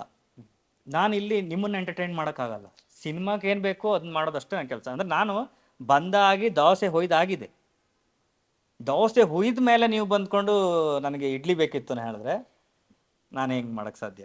ಸೊ ಆ ನಿಟ್ಟಿನಲ್ಲಿ ಪ್ರಶಾಂತ್ ನೀಲ್ ಅವರು ರವಿ ಬಸ್ರೂರ್ ಅವರ ಹತ್ರದಿಂದ ಗುಲಾಬಿಯನ್ನೇ ಅಪೇಕ್ಷಿಸ್ತಾರೆ ಆ ಸಿನಿಮಾಕ್ಕೆ. ಸೊ ಈಗ ಎಕ್ಸಾಂಪಲ್ ನಾವು ಈಗ ಸಲಾರಲ್ಲಿ ನಾವು ಆ ಶೇಡನ್ನೇ ತಂದಿಲ್ಲ. ಸರಿ. ಆ್ಯಸ್ ಎ ಕ್ರಿಯೇಟರ್ ನಾವು ಹೊಸ ಪ್ರಪಂಚ ನಿಮಗೋಸ್ಕರ ಅಂತಲ್ಲ, ನಾವು ಅದ್ರಲ್ಲಿ ಫಸ್ಟ್ ಖುಷಿ ಪಡಬೇಕಲ್ಲ.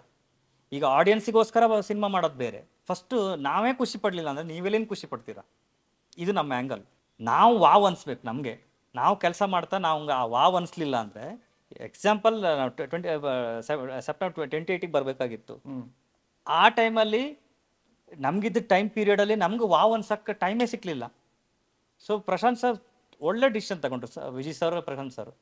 ಸೊ ಇಲ್ಲ, ಇದು ಯಾರಿಗೂ ಸಮಾಧಾನ ಕೊಡ್ತಾ ಈಗ ಆಗ್ತಾ ಇಲ್ಲ ಅನ್ನೋದ್ರ ಮೇಲೆ ಪೋಸ್ಟ್ ಮಾಡಿ ಇದು ಡಿಸಿಷನ್.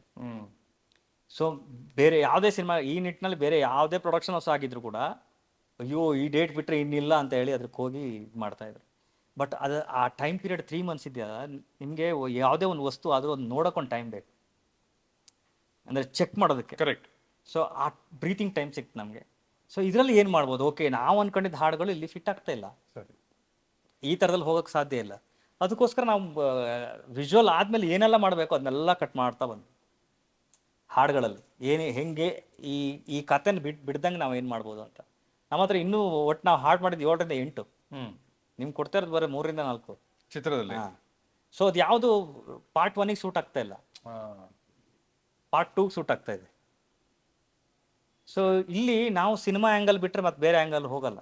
ಅಂದರೆ ಆಡಿಯನ್ಸಿಗೆ ಆ ಥರ ಇದ್ದಿದ್ರೆ ನಾವು ಫಸ್ಟೇ ಒಂದು ಕಮರ್ಷಿಯಲ್ ಸಾಂಗ್ ಮಾಡಿಬಿಡ್ತಾ ಇದ್ವಿ. ಹೌದು. ಈಗ ನಾನು ಹೇಳ್ತಾ ಇರೋದು, ಒಬ್ಬ ಕ್ರಿಯೇಟ್ರು, ಒಬ್ಬ ಕ್ರಿಯೇಟಿವಿಟಿಲಿರೋ ಏನು ತಂಡ ಏನಿದೆ, ಯಾವಾಗಲೂ ಫಸ್ಟ್ ಅವ್ರು ಖುಷಿ ಪಡೋಕ್ಕೆ ಇಷ್ಟಪಡ್ತಾರೆ. ನಾವು ಖುಷಿ ನಮ್ಗೆ ಒಂದು ಆ ವೈಬ್ರೇಷನ್ ಸಿಗ್ತಾನೆ ಹೇಳಿದ್ರೆ, ಈಗ ಉದಾಹರಣೆಗೆ ಅನ್ನಪೂರ್ಣೇಶ್ವರಿ ಟೆಂಪಲಿಗೆ ಹೋದರೆ ಏನು ಖುಷಿ ಕೊಡ್ತು ಗೊತ್ತಂತ ನಾನು ನಿಮ್ಗೆ ಹೇಳ್ಬೋದು. ನಾನು ಹೋಗಿದ್ದಿದ್ರೆ ಮಾತ್ರ ನನಗೆ ಖುಷಿ ಆಗಿಲ್ಲ ಅಂತ ಹೇಳಿ ನಾನೇನು ಕೇಳ್ತೀನಿ. ಸೊ ಇದೇ ರೀತಿ ನಮ್ಗೊಂದು ವೈಬ್ರೇಷನ್ ಸಿಕ್ಕಿರ್ಬೇಕು. ಆ ವೈಬ್ರೇಷನ್ ಸಿಕ್ಕಿದ ಮೇಲೆ ನಾನು ನಿಮ್ಗೆ ಹೇಳಕ್ ಸಾಧ್ಯತೆ. ಅಂಡ್ ನೀವು ಹೇಳ್ತಾ ಇರೋದು ಸಲಾರ್ ವಿಚಾರದಲ್ಲಿ ಆ ವೈಬ್ರೇಷನ್ ನಿಮ್ಗೆ ಸಿಗೋದಕ್ಕೆ ಸಮಯನೂ ಕೊಟ್ರು. ಹೌದು. ಸೆಪ್ಟೆಂಬರ್ 28ರಿಂದ ಡಿಸೆಂಬರ್. ಅದಾದ್ಮೇಲೆ ನಾವು ಆ ಆರ್ಕೆಸ್ಟ್ರಾ ಲೈವ್, ಆಮೇಲೆ ಟೂ ಮಚ್ ಎಕ್ಸ್ಪೆರಿಮೆಂಟ್ಸು. ಸೊ ಈ ಸರಿ ನಾವು ಅದೇ ಹೇಳಲ್ಲ, ಈ ಫ್ರೀಕ್ವೆನ್ಸಿಗಳನ್ನೆಲ್ಲ ಎದ್ವತ್ತದ್ದು ಆಟ ಆಡಿಬಿಟ್ಟಿದ್ವಿ ಥಿಯೇಟ್ರಲ್ಲಿ. ನಿಮಗೆ ಸೊ ನಿಮ್ಗೆ ಗೊತ್ತಿಲ್ದಂಗೆ ನೀವು ಎಡ್ಜ್ ಆಫ್ ದ ಸೀಟ್ ಬರ್ತೀರಾ. ಆ ಥರದ ಸೌಂಡ್ ವರ್ಕ್ಗಳನ್ನ just thanks to Prashanth sir, ಅವ್ರ ಲಿಬರ್ಟಿ, ಆ ಲಿಬರ್ಟಿ ಕೊಡದೇ ಇದ್ದಿದ್ರೆ, ನಾನು ಹೇಳ್ತಾರೆ ಪ್ರತಿಯೊಬ್ಬ ಮನುಷ್ಯನ ಒಳಗಡೆ ಏನೋ ಇರುತ್ತೆ. ಸೊ ನೀವು ಅದಕ್ಕೆ ಸಮಯ, ಅದಕ್ಕೆ ಸರಿಯಾದ ವ್ಯವಸ್ಥೆಗಳನ್ನು ಕೊಡದೇ ಇದ್ರೆ ಅದು ಹೊರಗಡೆ ಬರೋಕ್ಕೆ ಸಾಧ್ಯ ಇಲ್ಲ. ನೀವು ಏನು ಕಂಪಾಸ್ಡ್ ಇದರಲ್ಲಿ ವರ್ಕ್ ಮಾಡೋಕ್ಕೆ ಸಾಧ್ಯ ಇಲ್ಲ. ಸೊ ಆ ರೀತಿ ಒಂದು ಎಕ್ಸ್ಪೆರಿಮೆಂಟ್ಗಳನ್ನು ಈ ಸಿನಿಮಾದಲ್ಲಿ ನಾವು ಮಾಡಿದ್ವಿ. ಎಕ್ಸಾಂಪಲ್ ಒಂದು ಇಂಟ್ರೋಲ್ ಬ್ಲಾಗ್ ಆಗಿರ್ಬೋದು. ಅದಾದಮೇಲೆ ನೆಕ್ಸ್ಟ್ ಇನ್ನೊಂದು ಸೀನ್ ಬರುತ್ತೆ 6ನೇ ರೀಲಲ್ಲಿ, 7ನೇ ರೀಲಲ್ಲಿ. ಅದಂತೂ ಎಕ್ಸ್ಟ್ರೀಮ್ ಲೆವೆಲ್. ನನ್ನ ಆ್ಯಂಗಲ್ ಫ್ರಮ್ ಉಗ್ರಮ್ ಇದ್ದಿದ್ದಿಷ್ಟೇ. ನಾನು ಪ್ರಶಾಂತ್ ಸರ್ ಹತ್ರ ನಾನು ಫಸ್ಟ್ ಮಾತಾಡಿದವಾಗ ಒಂದು ನಾರ್ಮಲ್ 2.5 ನಿಮಿಷ 3 ನಿಮಿಷ ಹಾಡಿಗೆ ಸಾಂಗ್ ಮಾಡಿ, ನಾಗರಾಗ್ ಡಂಪ್ ಮಾಡಿ, ಲೊಕೇಶನ್ ಸೌಂಡ್ ಪ್ಲೇ ಮಾಡಿ, ರಿದಮಿಗೆ ಓರಿಯೆಂಟೆಡ್ ಆಟ ಆಡಿ, ಅದಾದಮೇಲೆ ಎಡಿಟಿಂಗ್ ಟೇಬಲ್ ತಗೊಬಂದು ರಿದಮಿಗೆ ಕಟ್ ಮಾಡಿ. ಸೊ ಇಷ್ಟೆಲ್ಲ ಬರೇ 2.5 ನಿಮಿಷಕ್ಕೆ ಆಟ ಆಡ್ತೀರಾ, ಇಷ್ಟೆಲ್ಲ ಕಸರತ್ತು ಮಾಡ್ತೀರಾ. ಇನ್ನುಳಿದಿದ್ದು 2 ಅವರ್ ನಿಮ್ಗೆ ಏನು ಮೋಸ ಮಾಡಿತ್ತು. ಸೊ ಇಲ್ಲಿಂದ ನಮ್ಮದು ಅವ್ರದ್ದು ಜರ್ನಿ ಸ್ಟಾರ್ಟ್ ಆಗಿತ್ತು. ಸೊ ಪ್ರತಿಯೊಬ್ಬನು ಮಲ್ತಾ ಇದ್ದು ವರ್ಣನೆ ಬೇಡ, ಪ್ರತಿಯೊಬ್ಬರಿಗೂ ಪ್ರತಿಯೊಂದು ಸೀನನ್ನು ಇಷ್ಟಪಡಿ, ಪ್ರತಿಯೊಂದು ಸೀನನ್ನು ಇದೇ ಸ್ಟಾರ್ಟು, ಇದೇ ಮಿಡ್ಡು, ಇದೇ ಕ್ಲೈಮ್ಯಾಕ್ಸ್ ಅಂತ ಥರದಲ್ಲಿ ಟ್ರೀಟ್ ಮಾಡಿದ್ರೆ ಹೆಂಗಿರುತ್ತೆ ಅಂತ. ಅಲ್ಲಿಂದ ನಮ್ದು ಇಬ್ರದ್ದು ಪಾಯಿಂಟ್ ಆಫ್ ವ್ಯೂ ಏನು ಒಂದೇ ಥರ ಆಗ ಸ್ಟಾರ್ಟ್ ಆಗಿದ್ದು. ನಿಮ್ಮಿಬ್ಬರ ಭೇಟಿ ಮೊದಲು ಯಾವಾಗ ಆಗಿದ್ದು? ನಾನು ಉಗ್ರಂ ಸಿನಿಮಾಗೆ ಪ್ರೋಗ್ರಾಮರ್. ಸೊ ಪ್ರೋಗ್ರಾಮಿಂಗ್ ಮುಗಿಸಿ ನಾನು ಬರ್ತಾ ಒಂದು ಮಾತಾಡಿದ್ದೆ. ಬೇರೆ ಸಂಗೀತ ನಿರ್ದೇಶಕರಿದ್ರ? ತಮಿಳ್ನವರು ಒಂದಿದ್ರು. ಸೊ ಅದನ್ನ ವರ್ಕ್ ಮಾಡಾದ್ಮೇಲೆ ಈ ಸಿನಿಮಾಕ್ಕೆ ನೀವು ಟೈಮ್ ಕೊಟ್ಟು ಮಾಡಿದ್ರೆ ಮಾತ್ರ ಸರ್. ಸೊ ನೀವೇನೇ ಎಕ್ಸ್ಪೆಕ್ಟ್ ಮಾಡ್ತಾ ಇದ್ದೀರಾ, ಅವ್ರ ರೆಫರೆನ್ಸ್ ಫುಲ್ ಹಾಲಿವುಡ್ ಸಿನಿಮಾನೇ ಇತ್ತು. ಸೊ ಒಂದು ಹಂತಕ್ಕೆ ಮಾಡಿದ್ದೀವಿ, but I am not satisfied. So ಈ ಸಿನಿಮಾಕ್ಕೆ ಬೇರೆ ಲೆವೆಲ್ ವರ್ಕ್ ಮಾಡಬೇಕು. ನಾನು ಇಷ್ಟು ವರ್ಷ ಕಾಯ್ತಿದ್ದೆ ಈ ಥರದೊಂದು ಇದಕ್ಕೆ ವರ್ಕ್ ಮಾಡೋದಕ್ಕೆ. ಸೊ ಟೈಮ್ ಇಟ್ಕೊಂಡು ನಾವು ಮಾಡಿದ್ರೆ ಮಾತ್ರ ಇದು ವರ್ಕ್ ಆಗುತ್ತೆ ಅಂತ ಹೇಳಿ. ಸೊ ಬಟ್ ಕೆಲವೊಂದು ಪೋರ್ಷನ್ಸ್ ಎಲ್ಲ ಶೂಟ್ ಮಾಡಿ ಇನ್ನೊಂದು ಸ್ವಲ್ಪ ಡೆವಲಪ್ಮೆಂಟ್ ಮಾಡಿದ್ರೆ ಕತೆ ಚೆನ್ನಾಗಿರುತ್ತೆ ಅಂತ ಹೇಳಿ ನಾರ್ಮಲ್ ಡಿಸ್ಕಸ್ ಮಾಡಿದ್ವಿ. ಅವರು ಎಲ್ಲ ಅವ್ರ ಆ್ಯಂಗಲೆಲ್ಲ ಥಿಂಕ್ ಮಾಡಿ ಶೂಟ್ ಎಲ್ಲ ಮುಗಿಸಿ 1.5 ವರ್ಷ ಆದಮೇಲೆ ಹುಡ್ಕೊಂಡು ಬಂದರು. ಸೊ ನಾಗರಬಾವಿಗೆ ಹುಡ್ಕೊಂಡು ಬಂದು ಈ ಥರ ವರ್ಕ್ ಮಾಡಬೇಕು ಅಂತ ಹೇಳಿ. ಸೊ ನೀವೇ ಮ್ಯೂಸಿಕ್ ಅಂತ ಅಂದ್ಕೊಂಡಿದ್ದೀನಿ. ಮ್ಯೂಸಿಕ್ ಡೈರೆಕ್ಷನ್ ಪಟ್ಟ ಅಂತ ಕಟ್ಟಬೇಡಿ. So I love programming. ನನಗೆ ಮ್ಯೂಸಿಕ್ ಡೈರೆಕ್ಷನ್ ಇಷ್ಟ ಇಲ್ಲ. ಮ್ಯೂಸಿಕ್ ಡೈರೆಕ್ಷನ್ ಏನು ಹೇಳಿದ್ರೆ ನಿಮ್ಗೇನು ಬೇಕೋ ಅದನ್ನ ನಾನು ಸಬ್ಮಿಟ್ ಮಾಡೋದು. ಹೆಂಗೇನು ಹೇಳಿದ್ರೆ ಹೋಟ್ಲು ಸಪ್ಲರ್ ಇದ್ದಂಗೆ. ಬಟ್ ನನಗೆ ಒಳಗೆ ದೋಸೆ ಹಾಕೋದು ತುಂಬ ಇಷ್ಟ. ಸೊ ನಾನು ಆ ಫೀಲ್ಡ್ ಮಾಡ್ತೀನಿ, ನಿಮ್ಗೆ ವರ್ಕ್ ಮಾಡಿ ಇಷ್ಟ ಮಾಡಿ ಅದಾದ್ಮೇಲೆ ನೀವು ಯಾರು ಬೇಕು ಸರ್ ಹೆಸರು ಹಾಕ್ಬೇಕು. ಸೊ 63 ಪಿಕ್ಚರ್ ಮಾಡಿದ್ದೀನಂತ, ಇದೊಂದು 64ನೇ ಪಿಕ್ಚರು. ನೀವು ಒಳ್ಳೆ ಥಾಟ್ ಇಟ್ಕೊಂಡ್ಬಂದಿರೋ ನಾನು ಯಾಕೆ ಮಾಡಬಾರ್ದು. ಸೊ ಬಟ್ ಅದಕ್ಕಿಂತ ಬಿಫೋರ್ ಒಂದಿಷ್ಟು ಇನ್ಸಿಡೆಂಟ್ಗಳು ಹೆಂಗಾಗಿತ್ತು ಅಂತ ಹೇಳಿದ್ರೆ, ನಾನು 2002ರಲ್ಲಿ ಮಾಡಿದ್ದ ಸಿನಿಮಾದು 2007ರಲ್ಲಿ 2008-09ರಲ್ಲಿ ಅದ್ರದ್ದೊಂದು ಆ್ಯಡ್ ಹಾಕಿ ಈ ಥರ ಮ್ಯೂಸಿಕ್ ಡೈರೆಕ್ಟರ್ ಅಂತ ಹಾಕಿದ್ದು. ಅದನ್ನ ನೋಡ್ಕೊಂಡು ಇಡೀ ಇಂಡಸ್ಟ್ರಿ ನನಗೆ ಕೆಲಸ ಕೊಡೋದೇ ಸ್ಟಾಪ್ ಮಾಡಿತ್ತು. ನೀವೀಗ ಮ್ಯೂಸಿಕ್ ಡೈರೆಕ್ಟರ್ ಅಲ್ಲ ಅಂತ.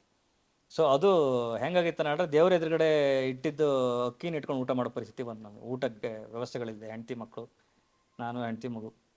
ಸೊ ಈ ಮಟ್ಟಕ್ಕೆ ಅದೊಂದು ಫೇಸ್ ಮಾಡಿ 2007ರಲ್ಲಿ ನನಗೆ ಬೇಡಪ್ಪ ತಂದೆ, ಈ ಮ್ಯೂಸಿಕ್ ಡೈರೆಕ್ಷನು ಬೇಡ, ಏನೂ ಬೇಡ. ಸೊ ಇಲ್ಲಿ ಮನಸ್ಥಿತಿಗಳು ಸ್ವಲ್ಪ ಸರಿ ಇಲ್ಲ, ಬೇಡ ನಮ್ಮನ್ನ ಅಂತ ಹೇಳಿ. ಸೊ ಅದು ಯಾವಾಗ ಇವ್ರು ಬಂದರು 11-12 ಒಂದು ವರ್ಷ 3 ತಿಂಗಳು, 1 ವರ್ಷ 4 ತಿಂಗಳು ಡೈಲಿ ಬರೋರು. ಡೈಲಿ ಬಂದು ಅವ್ರು ಯಾರು ಏನು ಹಿನ್ನೆಲೆ ನನಗೆ ಗೊತ್ತಿಲ್ಲ, ಅಷ್ಟು ದೊಡ್ಡ ವ್ಯಕ್ತಿ ಅಂತಲೂ ಗೊತ್ತಿಲ್ಲ, ಅಷ್ಟೆಲ್ಲ ವ್ಯವಸ್ಥಿತ ಇದ್ದಾರೆ ಅದು ಗೊತ್ತಿಲ್ಲ. ದಿನಕ್ಕೂ ಒಂದೊಂದು ಯಾವ ಎಲ್ಲಾಯ್ತು ಅಲ್ಲಿ ಮಲಗೋರು. ಅಂದರೆ ಆ ಸಿನಿಮಾ ಪ್ಯಾಷನ್ನು.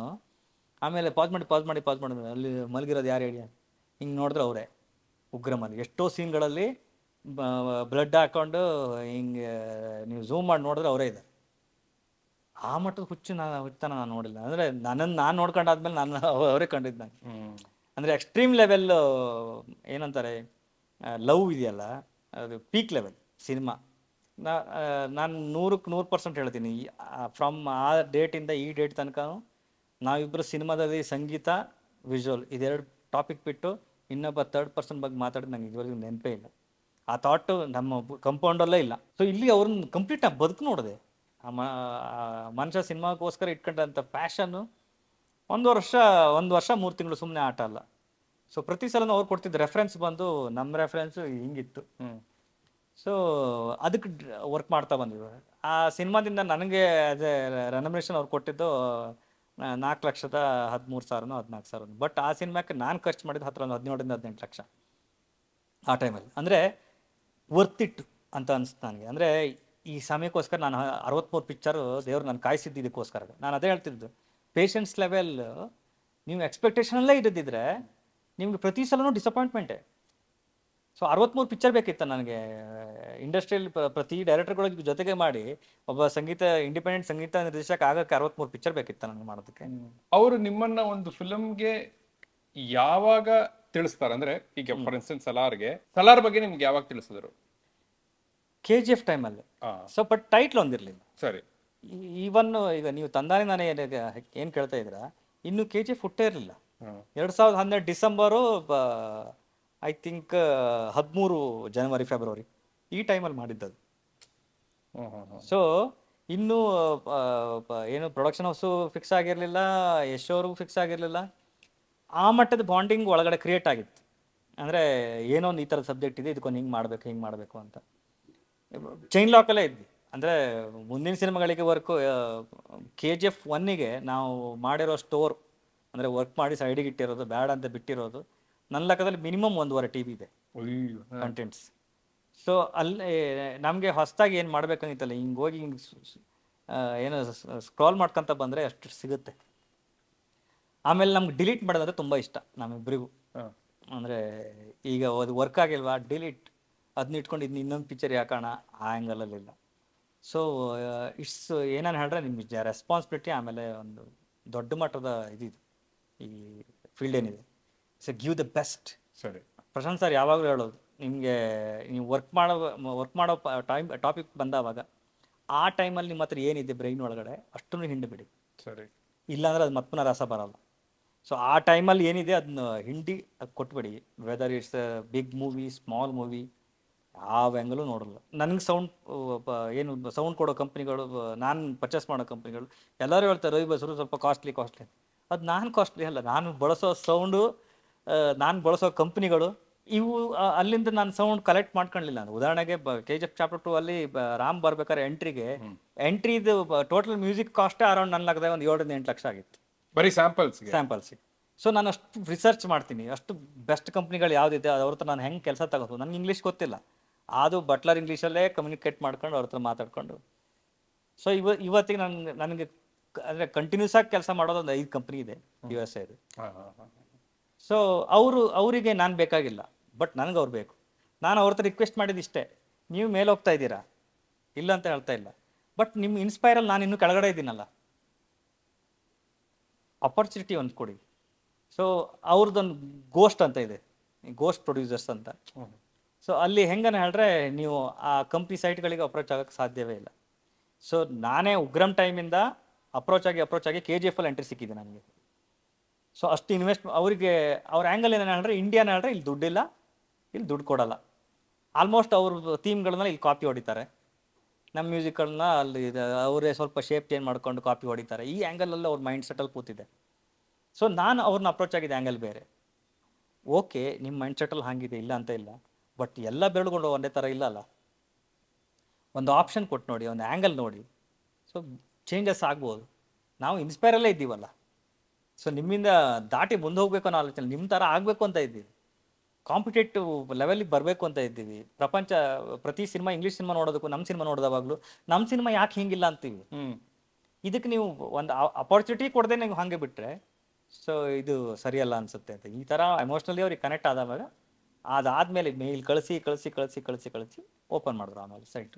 ಸರ್, ಇದೇನಿದು ಗೋಸ್ಟ್ ಪ್ರೊಡ್ಯೂಸರ್ಸ್ ಅಂತ ಹೇಳಿದ್ರೆ, ಅಲ್ಲಿ ನೀವು ರೀಸೆಂಟಾಗಿ ಅಂದರೆ ಪ್ರಪಂಚದ ಎಲ್ಲ ಟಾಪ್ ಮ್ಯೂಸಿಕ್ ಪ್ರೊಡ್ಯೂಸರ್ಸ್ ಅದರೊಳಗಡೆ ಇರ್ತಾರೆ.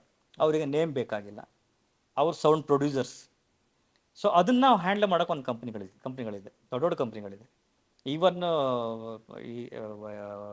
ಈ ವಾರ್ನರ್ಸ್ ಬ್ರದರ್ಸ್ ಆಗಿರ್ಬೋದು, ಅವೆಂಜರ್ಸ್ ಟೀಮ್ಸ್ಗಳಾಗಿರ್ಬೋದು, ಈ ಎಲ್ಲ ಕಂಪ್ನಿಗಳು ಆ ಗೋಸ್ಟು ಇದರಿಂದಲೇ ಏನು ರಿಕ್ರೂಟ್ ಮಾಡ್ಕೊತಾರೆ, ಟೆಕ್ನಿಷಿಯನ್ಸನ್ನಾಗಿರ್ಬೋದು ಅಥವಾ ಸೌಂಡನ್ಗಳಾಗಿರ್ಬೋದು. ಸೊ ಅಲ್ಲಿ ಸ್ಯಾಂಪಲ್ಸ್ಗಳನ್ನು ಪರ್ಚೇಸ್ ಮಾಡೋದು, ಬೈ ಮಾಡೋದು ಟೂ ಮಚ್ ಎಕ್ಸ್ಪೆನ್ಸಿವ್. ಅಂದರೆ ಸಾಧಾರಣಕ್ಕೆ ಸಾಧ್ಯ ಇಲ್ಲ. ಎಕ್ಸಾಂಪಲ್ ಹೇಳೋಕ್ಕಾದ್ರೆ one theme it will cost around minimum start ಆಗೋದೇ $20,000, $25,000. ಅದನ್ನ ನಾವೇ ಯಾಕೆ ಸರ್ ಕ್ರಿಯೇಟ್ ಮಾಡಬಾರ್ದು? ಅದೇ ಹೇಳ್ತಿರೋದು, ಇನ್ಫಾರ್ಮೇಷನ್ ಪ್ರಾಬ್ಲಮ್. ನಮ್ಮಲ್ಲಿ ಸಾಫ್ಟ್ವೇರ್ ಇಂಜಿನಿಯರ್ಗಳಿದ್ದಾರೆ, ಯಾರು ಆ ಆ್ಯಂಗಲಲ್ಲಿ ಇಲ್ಲ. ಸೊ ನಮ್ಮಲ್ಲಿ ಏನಿದ್ರು ಬಿಲ್ಡಿಂಗ್ ಕಟ್ಟೋದಕ್ಕೆ ಡಾಕ್ಟ್ರು ಇಂಜಿನಿಯರ್ ಇದೇ ನಮ್ಮಲ್ಲಿ ಸಮಸ್ಯೆ ಆಗಿರೋದು. ಅಂದರೆ ನನ್ಗೆ ಗೊತ್ತಿದ್ದಂಗೆ, ನಾನು ರಿಸರ್ಚ್ ಮಾಡ್ದಂಗೆ ಹತ್ರ ಗೋಸ್ಟ್ ಏನು ಈ ಕಂಪ್ನಿಗಳೇ 1,500-2,000 ಕಂಪ್ನಿ ನನ್ನ ಹತ್ರ ಲೀಸ್ಟ್ ಇದೆ. ಸೊ ಅದರಲ್ಲಿ ಇಷ್ಟೇ ನಾನು ಸೆಲೆಕ್ಟ್ ಮಾಡಿರೋದು, 4ರಿಂದ 5 ನನಗೆ ಏನು ಆ್ಯಕ್ಸಸ್ಸಿಗೆ ಸಿಕ್ಕಿರೋದು. ಮಿಕ್ಕಿದಷ್ಟು ಕಂಪ್ನಿಗಳನ್ನು, ಉದಾಹರಣೆಗೆ ಪೊಸಿಷನ್ ಮ್ಯೂಸಿಕ್ ಅಂತ ಇದೆ, ಇದರಲ್ಲಿ ಬಿಗ್ಗೆಸ್ಟ್ ಕಂಪ್ನಿ ಫ್ಯಾಂಥಮ್ ಪವರ್ ಅಂತ ಇದೆ. ಸೊ ಈ ಕಂಪ್ನಿಗಳನ್ನೆಲ್ಲ ನನಗೆ ಈವನ್ ನಾನು ಉಗ್ರಮಿಂದ ಟ್ರೈ ಮಾಡ್ತೀನಿ, ಇಲ್ಲ ನನಗೆ ಎಂಟ್ರಿ ಕೊಟ್ಕೊಳ್ಳೋಕ್ಕಾಗಿಲ್ಲ. ಅಂದರೆ ಅವ್ರದ್ದು ಒಂದು ಕಂಪ್ನೀಸ್ಗಳಿದೆ, ಅದನ್ನ ಬಿಟ್ಟು ಅವ್ರು ಹೊರಗಡೆ ಬರಲ್ಲ. ಮಿಕ್ಕಿದೆಲ್ಲ ಕಂಪ್ನಿಗಳಿಗೂ ನಾನು 2 ವರ್ಷ 3 ವರ್ಷ ಅವ್ರಿಗೆ ಮೇಲ್ ಹಾಕಿ ಅವ್ರ ಹತ್ರ ಕಮ್ಯುನಿಕೇಟ್ ಆಗಿ ಯಾಕಂದರೆ ಅಷ್ಟು ಪ್ರೈಸ್ ಕೋಟ್ಗಳನ್ನು ಇಲ್ಲಿ ನಮ್ಮ ಹತ್ರ ಬೇರೆ ಮಾಡೋಕ್ಕೆ ಸಾಧ್ಯ ಇಲ್ಲ. ಈವನ್ ನಾನೇ ಈಗ ಎಕ್ಸಾಂಪಲ್, ನಾನು ರೀಸೆಂಟ್ ಎಲ್ಲ ಟ್ರೈಲರ್ಗಳು ನೀವು ನೋಡಿದಿಲ್ಲ, ಒಂದು ಟ್ರೈಲರ್ಗೆ ನಮ್ಗೆ ಹತ್ರ ಒಂದು $15,000-20,000 ಬಿಡುತ್ತೆ ನಾನು ವರ್ಕ್ ಮಾಡ್ತಾ. ಸೊ ಇದನ್ನೆಲ್ಲ ಪ್ರೊಡಕ್ಷನ್ ಕಂಪ್ನಿಗಳಿಗೆ ನಾನು ಕನ್ವೆ ಮಾಡಬೇಕು. ಮಾತೆತ್ರ ರವಿ ಬಸ್ರು ಟೂ ಎಕ್ಸ್ಪೆನ್ಸಿವ್ ಅನ್ನೋ ಟಾಪಿಕ್ ಬರುತ್ತೆ. ಸೊ ಇದರಲ್ಲಿ ಅವರಿಗೆ ಆಲ್ಮೋಸ್ಟ್ ಎಲ್ಲ ಕಂಪ್ನಿಗಳು ನಾನು ಹೇಳೋ ಆ್ಯಂಗಲ್ನ ನೀವು ಕೇಳ್ದಂಗೆ ಕೂತ್ಕೊಂಡು ಕೇಳಿ ಅವರಿಗೆಲ್ಲ ಹಿಂಗಿದೆ. ಸೊ ಎಲ್ಲ ಟ್ರೈಲರ್ಗಳು ವರ್ಕ್ ಆಗಿದ್ದೇ ಹಿಂಗೆ. ಓಕೆ, ನಾನೊಂದು ಒಂದು ಲೂಪ್ ಹಾಲ್ ಬಿಟ್ಟು ಕೊಟ್ಬಿಡ್ತೀನಿ.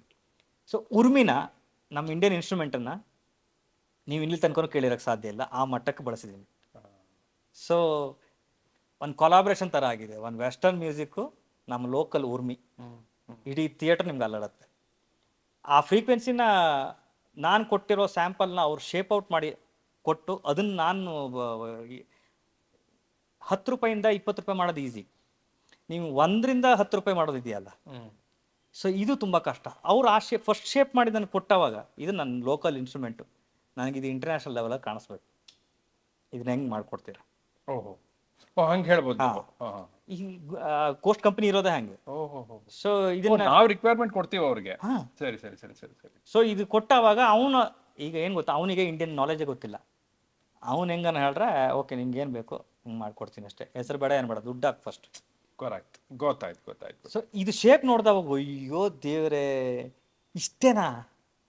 ಇಷ್ಟು ವಿಷಯ ಗೊತ್ತಾಗಕ್ಕೆ ನನಗೆ ಇಷ್ಟು ವರ್ಷ ಬೇಕಾಯ್ತಾ? ಅವನಿಂದ ತಿಳಿಬೇಕಾಯ್ತಾ ನನಗೆ? ಸೊ ಇದೇ ಇನ್ಫಾರ್ಮೇಷನ್ ಪ್ರಪಂಚದಲ್ಲಿ ಹೈಯೆಸ್ಟ್ ಸೆಲ್ಲಿಂಗ್ ಆಗ್ತಾ ಇರೋದು ಇನ್ಫಾರ್ಮೇಷನ್. ಇವತ್ತೊಂದು ಪೋಸ್ಟ್ ಬಿಟ್ಟಿದೆ ಆ್ಯಕ್ಚುಲಿ, ಹಾರ್ನ್ಸನ್ನು ನೀವು ಕೇಳಿದಿರೋ ರೀತಿಯಲ್ಲಿ ಕೇಳ್ತೀರಾ ಇಲ್ಲಿ. ಸೊ ಕಾನ್ಸಾರ್ ಹಾರ್ನ್ ಅಂತ ಒಂದು ಪೋಸ್ಟ್ ಬಿಟ್ಟಿದೆ ನಮ್ಮ ಹುಡುಗರ ಮೂಲಕ. ಸೊ ಅಂದರೆ ನೀವು ಥಿಯೇಟ್ರಿಗೆ ಏನಕ್ಕೆ ಬರಬೇಕು ಅಂತ ನಿಮ್ಗೆ ಇಲ್ಲ, ನೀವು ಹೇಳಿದ್ದ ಚೆನ್ನಾಗಿದೆ, ವೆಸ್ಟರ್ನ್ ಮತ್ತೆ ನಮ್ಮ ಉರ್ಮಿ. ಯಾಕಂದ್ರೆ ಅದೇ ನಾನ್ ಸುಮ್ಮನೆ ಯೋಚನೆ ಮಾಡ್ತಾ ಇದ್ದೆ, ಕಾನ್ಸಾರ್ ಕೂಡ ಹಾಗೇನೆ. ಅಲ್ಲಿ ಟ್ರೈಬ್ಸ್ ಅವರ ಟ್ರೆಡಿಷನ್ ಇದೆ, ಬಟ್ ಸೊಫಿಸ್ಟಿಕೇಶನ್ ಅಲ್ಲಿ ನಾನಾ ರೀತಿಯ ಆಟೋಮ್ಯಾಟಿಕ್ ಗನ್ಸ್ ಇದೆಲ್ಲವೂ ಕೂಡ ಇದೆ. ಸೊ ಅದು ಕೂಡ ಒಂದು ಮಿಶ್ರಣವೇ. ನಿಮಗೆ ಪರ್ಸನಲಿ ನೀವು ಚೆನ್ನಾಗಿ ಹೇಳಿದ್ರಿ, 2.5 ನಿಮಿಷದ ಹಾಡಿಗೆ ಇಷ್ಟು ಎಫರ್ಟ್ ಹಾಕ್ಬೇಕಾದ್ರೆ ಬಾಕಿ ಇರೋ 2 ಗಂಟೆ ಸ್ಕೋರ್ಗೆ ಎಷ್ಟು ಎಫರ್ಟ್ ಹಾಕ್ಬೇಕು ಅಂತ ನಿಮಗೆ ಪರ್ಸನಲಿ ಯಾವ್ದು ಹೆಚ್ಚು ಇಷ್ಟವಾಗುತ್ತೆ? ಹಾಡುಗಳನ್ನ ಕಂಪೋಸ್ ಪ್ರೋಗ್ರಾಮ್ ಮಾಡೋದ, ಸ್ಕೋರ್ ಅನ್ನ ಮಾಡೋದ? ಇಲ್ಲ, ಹಾಡು ಸ್ಕೋರ್ ತರ ಇದ್ದವಾಗ ಇಷ್ಟ ಆಗತ್ತೆ. ಅಂದ್ರೆ ಹಾಡು ಏನಕ್ಕೆ ಬಂತು ಅಂತ ಹೇಳಿದ್ರೆ ನಾವು ಅನಲೈಸ್ ಮಾಡಿದ್ರೆ, you are having information around 20 minutes of information which you can give in 3 minutes. ಇದು ಹಾಡು ನಮ್ಮ ಹತ್ರ ಬಂದಿದ್ದ ಉದ್ದೇಶ. ಮ್ಯೂಸಿಕ್ ನ ವರ್ಲ್ಡ್ ಮ್ಯೂಸಿಕ್ ಆಗಿ ನೋಡಿ, ಗ್ಲೋಬಲ್ ಮ್ಯೂಸಿಕ್ ಆಗಿ ನೋಡಿ, ಭಾಷೆಗಳ ಪರಿಧಿಯಲ್ಲಿ ನೋಡ್ಬೇಡಿ ಅಂತ ಹೇಳಿದಿರಿ. ಬಟ್ ಇದೊಂದು ಪ್ರಶ್ನೆಯನ್ನ ಕೇಳೋಕ್ ನಂಗೆ ಕುತೂಹಲವಿತ್ತು. ಅಂದ್ರೆ ಬಾಲಿವುಡ್ ಸಿನಿಮಾ ಬಗ್ಗೆ ಒಂದು ಮಾತನ್ನ ಏನ್ ಹೇಳೋಕೆ ಶುರು ಮಾಡಿದ್ರು, ಒಂದು ಕಳೆದ ಈಗ ಬಿಡಿ ನಮ್ಮ ಸೌತ್ ಇಂಡಿಯನ್ ಫಿಲ್ಮ್ಸ್ ಅಲ್ಲಿ ಹೋಗಿ ಮಿಂಚ್ತಾ ಇವೆ, ಅಂಡ್ ಅವರು ಕೂಡ ಸ್ವಲ್ಪ ಈ ಸ್ಟೈಲ್ ಅನ್ನ ಇಷ್ಟಪಡ್ತಾ ಇದಾರೆ, ಆಲ್ ಆಫ್ ದಟ್. ಬಟ್ ಅದಕ್ಕೆ ಮುಂಚೆ ಈ ಬಾಲಿವುಡ್ ಸ್ವಲ್ಪ ಕೆಳಗಿಳಿತು ಅಂತ ಒಂದು ಮಾತು ಬರುವಾಗ ಬಂದ ಒಂದು ವಿಚಾರವೇನಂದ್ರೆ, ಅವರು ತುಂಬಾ ಕಾರ್ಪೊರೇಟ್ ರೀತಿಯಲ್ಲಿ ಯೋಚನೆ ಮಾಡ್ತಾ ಇದ್ದಾರೆ, ಮಾರ್ಕೆಟಿಂಗ್ ರೀತಿಯಲ್ಲಿ ಯೋಚನೆ ಮಾಡ್ತಾ ಇದ್ದಾರೆ, ಹಾಗೆ ಹೀಗೆ ಸ್ಕ್ರಿಪ್ಟ್ ಅಲ್ಲೂ ಕೂಡ ಮಾರ್ಕೆಟಿಂಗ್ ಟೀಮ್ ನವನು ಒಬ್ಬ ಕೂತ್ಕೋತಾನೆ, ಆ ಥರದ್ದೆಲ್ಲ ಬಂದಿತ್ತು. ಸೊ ಆ ರೀತಿಯಲ್ಲಿ ನಾನು ಕೇಳ್ತಾ ಇದ್ದೀನಿ, ನೀವು ಬಾಲಿವುಡ್ ನಲ್ಲಿ ದೊಡ್ಡ ದೊಡ್ಡ ಚಿತ್ರಗಳಿಗೆ ಕೆಲಸ ಮಾಡಿದ್ದೀರಿ, ಅಲ್ಲಿ ಒಬ್ಬ ನಿರ್ದೇಶಕನಾಗ್ಲಿ ಅಥವಾ ಫಿಲ್ಮ್ ಪ್ರೊಡಕ್ಷನ್ ಟೀಮ್ ಆಗ್ಲಿ ಫಿಲ್ಮ್ ಸಂಗೀತವನ್ನ ಬೇರೆ ರೀತಿಯಲ್ಲಿ ನೋಡ್ತಾ ಇದ್ದಾರಾ? ಸಂಗೀತವನ್ನಾಗ್ಲಿ ಸ್ಕೋರ್ ಅನ್ನಾಗ್ಲಿ? ನೀವು ಹೇಳ್ದಂಗೆ ಆಬ್ವಿಯಸ್ಲಿ ಟೂ ಮಚ್ ಡಿಪಾರ್ಟ್ಮೆಂಟ್ಸ್ಗಳಿದೆ. ಏನು ಪ್ರತಿಯೊಂದಕ್ಕೂ ಅಲ್ಲಿದ್ದು ನನಗೆ ಒಂದು ಖುಷಿಯಾಗಿದ್ದೇನೆ ಹೇಳಿದ್ರೆ, ಬಟ್ ಅದು ಎಷ್ಟರ ಮಟ್ಟಿಗೆ ಇಲ್ಲಿ ಇಂಪ್ಲಿಮೆಂಟ್ ಆಗುತ್ತೋ ಗೊತ್ತಿಲ್ಲ. ಬಟ್ ನಾನು ಕಂಡಂಗೆ ಒಂದು ಪ್ರಾಪರ್ ಸ್ಟ್ರಕ್ಚರ್ ಇಟ್ಕೊಂಡು ಅವ್ರು ಮಾಡ್ತಾರೆ. ಅಂದರೆ ಈಗ ನನ್ನ ಅಪ್ರೋಚ್ ಆಗ್ತಾ, ಸೊ ಇದು ರಿಲೀಸ್ ಡೇಟು, ಇಲ್ಲಿಗೆ ಫಸ್ಟ್ ಟ್ರೈಲರ್ ಬರುತ್ತೆ, ಇಲ್ಲಿಗೆ ಸೆಕೆಂಡ್ ಟ್ರೈಲರ್ ಬರುತ್ತೆ, ಈ ಥರ ಪಿನ್ ಟು ಪಿನ್ ಮಾರ್ಕ್ ಹಾಕ್ಕೊಂಡು ಕೆಲಸ ಮಾಡ್ತಾರೆ. ಆಮೇಲೆ ನಿಮ್ಮ ಹತ್ರ ಬಿಗಿನಿಂಗಲ್ಲೇ ಕೇಳ್ತಾರೆ ಎಷ್ಟು ಟೈಮ್ ಬೇಕು ನಿಮಗೆ ಅಂತ. ಒಂದು ಆ್ಯಂಗಲಲ್ಲಿ ಒಳ್ಳೇದು ಆಯಿತಾ, ಅವ್ರು ಥಿಂಕ್ ಮಾಡೋದು ಪ್ರೊಡಕ್ಷನಿಗೆ ಎಷ್ಟು ಲಾಸ್ ಆಗುತ್ತೆ. ಈ ಒನ್ ಮಂತ್ ಎಳಿತಂದರೆ ಆ್ಯಸ್ ಎ ಮ್ಯೂಸಿಕ್ ಡೈರೆಕ್ಟರ್ ನನಗೆ ಒಂದು 10 ಲಕ್ಷ 15 ಲಕ್ಷ ಲಾಸ್ ಇತ್ತಾನೆ ಹೇಳಿದ್ರೆ, ಅವ್ರಿಗೆ 10 ರಿಂದ 15 ಕೋಟಿ ಲಾಸ್. ಇದು ಅವ್ರು ನೋಡ್ತಿರೋ ಆ್ಯಂಗಲ್, ಅದೇ ನೀವು corporate style. But sometime it's works, ಕೆಲಸ ಅದು ವರ್ಕ್ ಆಗುತ್ತೆ. ಸಮ್ಟೈಮ್ಸ್ ಆ ಕ್ರಿಯೇಟಿವಿಟಿ ಲಿಬರ್ಟಿ ಇಲ್ಲ ಅಂತ ಹೇಳಿದ್ರೆ, ಸೊ ತುಂಬ ಹೊಡ್ಸ್ಕೊತೀವಿ. ಅದು ಆ ಆ್ಯಂಗಲಲ್ಲಿ ಅವರು ಕೆಲವೊಂದು ಸರಿ ಕತೆಗಳಲ್ಲೇ ಹೊಡ್ಸ್ಕೊತಾರೆ. ಅಲ್ಲಿ 90% ನಾನು ನೋಡ್ದಂಗೆ ಕತೆಗಳಲ್ಲೇ ನಮ್ಮ ಸೌತಲ್ಲಿ ಇದ್ದಂಥ ಎಮೋಷನ್ ಆ್ಯಂಗಲ್ನ ಅವರು ಥಿಂಕ್ ಮಾಡೋ ಆ್ಯಂಗಲ್ ಬೇರೆ. ಮೇ ಬಿ ನಮ್ಮ ಸೌತ್ ಎಮೋಷನ್ ಅವ್ರಿಗೆ ಕನೆಕ್ಟ್ ಆಗಿರೋ ರೀತಿ, ಆಡಿಯನ್ಸಿಗೆ ಕನೆಕ್ಟ್ ಆಗಿರೋ ರೀತಿ ಅದರದ್ದು ಏನು ಸ್ಟ್ರಕ್ಚರ್ ಇರುತ್ತಲ್ಲ ಆ ಸ್ಟ್ರಕ್ಚರ್ ಇನ್ನೂ ಅವರಿಗೆ ಅನಲೈಸ್ ಆಗಿಲ್ಲ ಅಂತ ಅನ್ಕೊತೀನಿ. May be from the writing department ನಾನು ಹೇಳ್ತಾ ಇರೋದು. ಸೊ ಆ ಎಮೋಷನ್ ಪಾಯಿಂಟನ್ನು ತಗೊಂಡು ಹೋಗೋ ರೀತಿಯಾಗಿರಲಿ. ಈವನ್ ನೀವೇ ಎಕ್ಸಾಂಪಲ್ ನೋಡೋದಾದ್ರೆ ಇಲ್ಲಿಂದ ಹೋಗಿ ಡೈರೆಕ್ಟರ್ಗಳು ವರ್ಕ್ ಮಾಡಿದ ರೀತಿ ಇದೆಯಲ್ಲ, ಅದೊಂದು ಬೇರೆ ಥರದ ಆ್ಯಂಗಲ್ ತಗೊಳುತ್ತೆ ಎಮೋಷನ್ ಟಾಪಿಕ್ಸ್. ಸಿನಿಮಾ ವರ್ಕ್ ಆಗೋದೇ ಎಮೋಷನ್ಸ್ ಮೇಲೆ. ಸರ್, ಈಗ ಸ್ಕೋರ್ ಒಂದು, ಆ ಸ್ಕೋರ್ನಲ್ಲೇ ಸೌಂಡ್ ಎಫೆಕ್ಟ್ಸ್ ಕೂಡ ಬರುತ್ತೆ. ಈ ಸೌಂಡ್ ಎಫೆಕ್ಟ್ಸ್ ನ ಹಾಕೋದ್ರಲ್ಲಿ ಆ ಪ್ರೋಸೆಸ್ ಏನು, ಆ ಅಪ್ರೋಚ್ ಏನು? ಅದರಲ್ಲೂ ಕೂಡ ಏನಾದ್ರೂ ನಾವು ಬೆಟರ್ಮೆಂಟ್ ಮಾಡ್ತಾ ಹೋಗ್ಬೋದಾ? ಖಂಡಿತ. ಈಗ ಉದಾಹರಣೆಗೆ ರೆಗ್ಯುಲರ್ ಫಾಲಿ ಇದೆ, ಅದಾದ್ಮೇಲೆ ಲೈನ್ ಎಫೆಕ್ಟ್ಸ್ ಅಂತ ಇದೆ. ಲೈನ್ ಎಫೆಕ್ಟ್ಸ್ ಅಂದ್ರೆ ಈಗ ಡಿಜಿಟಲಿ ಈಗ ಪಂಚ್ ಆಗಿರ್ಬೋದು ಅಥವಾ ಹಿಟ್, ಇದನ್ನೆಲ್ಲ ರೆಕಾರ್ಡೆಡ್ ವರ್ಡ್ನ ಅಂದ್ರೆ ಆಲ್ರೆಡಿ ಇರೋ ರಿಸೋರ್ಸ್ ಅನ್ನ ಯೂಸ್ ಮಾಡ್ಕೊಂಡು ಲೈನ್ ಅಂತ ಮಾಡ್ತಾರೆ. ಫಾಲಿ ಬಂದು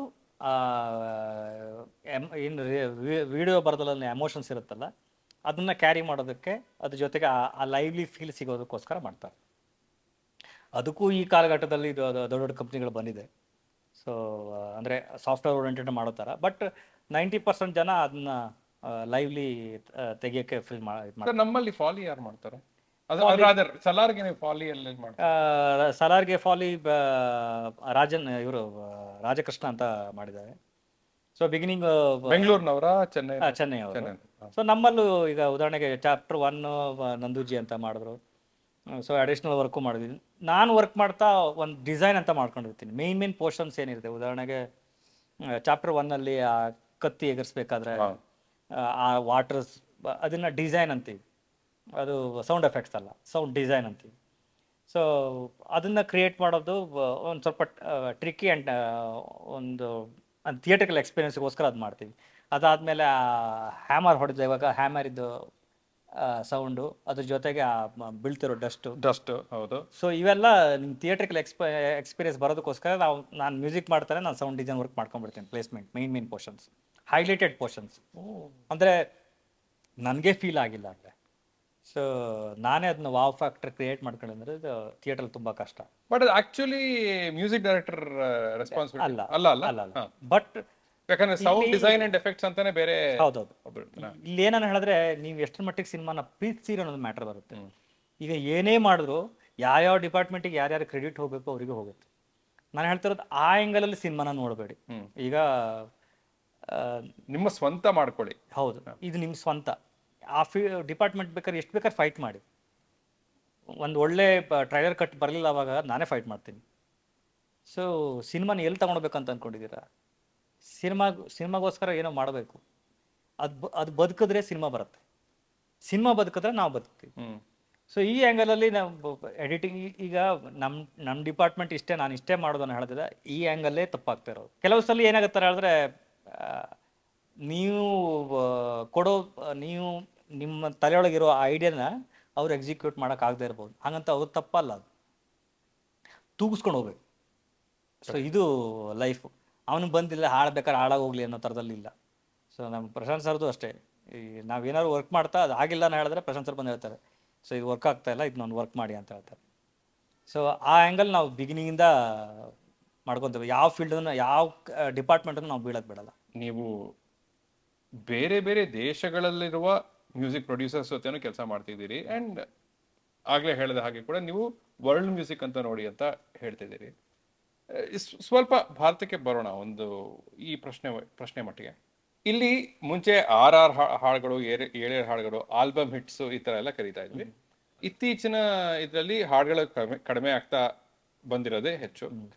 ಅದ್ರಲ್ಲೂ ಕೂಡ ಈ ಹುಕ್ ಅನ್ನೋ ತರದ್ದು ಹುಕ್ ಸ್ಟೆಪ್ಗಾಗಿ ಅಥವಾ ಹಾಡಿನಲ್ಲಿ ಹುಕ್ ಇರಬೇಕು, ಸೊ ದಟ್ ಆ ಹಾಡನ್ನ ಒಂದು ಚಿತ್ರದ ಪ್ರಮೋಷನ್ಗಾಗಿ ಬಳಸ್ಕೊಳ್ಳೋಕೆ ಉಪಯೋಗವಾಗುತ್ತೆ. ಈ ತರದ್ದೆಲ್ಲ ಬಂದಿದೆ. ಭಾರತದ ಫಿಲ್ಮ್ ಸಂಗೀತ ಯಾವ ದಿಕ್ಕಿನಲ್ಲಿ ಹೋಗ್ತಾ ಇದೆ ಅನ್ನೋದು ನಿಮ್ಮ ಅಸೆಸ್ಮೆಂಟ್? ಮುಂದಕ್ಕೆ ಏನ್ ಬರಬಹುದು? ಇಲ್ಲ, ಇಲ್ಲಿ ಏನಂತೀವಿ, ಆ ಬದಲಾವಣೆ 200% ಆಗ್ತಾ ಇದೆ. ಸೊ ಮೈಂಡ್ ಸೆಟ್ಗಳು ಇಷ್ಟೇ ಸರ್. ಸೊ ಇಂಟರ್ನ್ಯಾಷನಲ್ ಮ್ಯೂಸಿಕ್ ಏನಿದೆ ಅದು 16 ಬಾರ್ ಕೌಂಟಲ್ಲಿ ನಡೀತಾ ಇದೆ. ಉದಾಹರಣೆಗೆ ನೀವು ಕ್ಲಬ್ಬಿಗೆ ಹೋದ್ರೆ ಡಿಕ್ ಚಿಕ್ ಟಕ್ ಚಿಕ್ ಡಿಕ್ ಚಿಕ್ ಟಕ್ ಚಿಕ್ ಡಿಕ್ ಚಿಕ್ ಟಕ್ ಅಂತ 16 ಬಾರ್ ಆದಮೇಲೆ ಒಂದು ಚೇಂಜ್ ಓವರ್ ಬರುತ್ತೆ.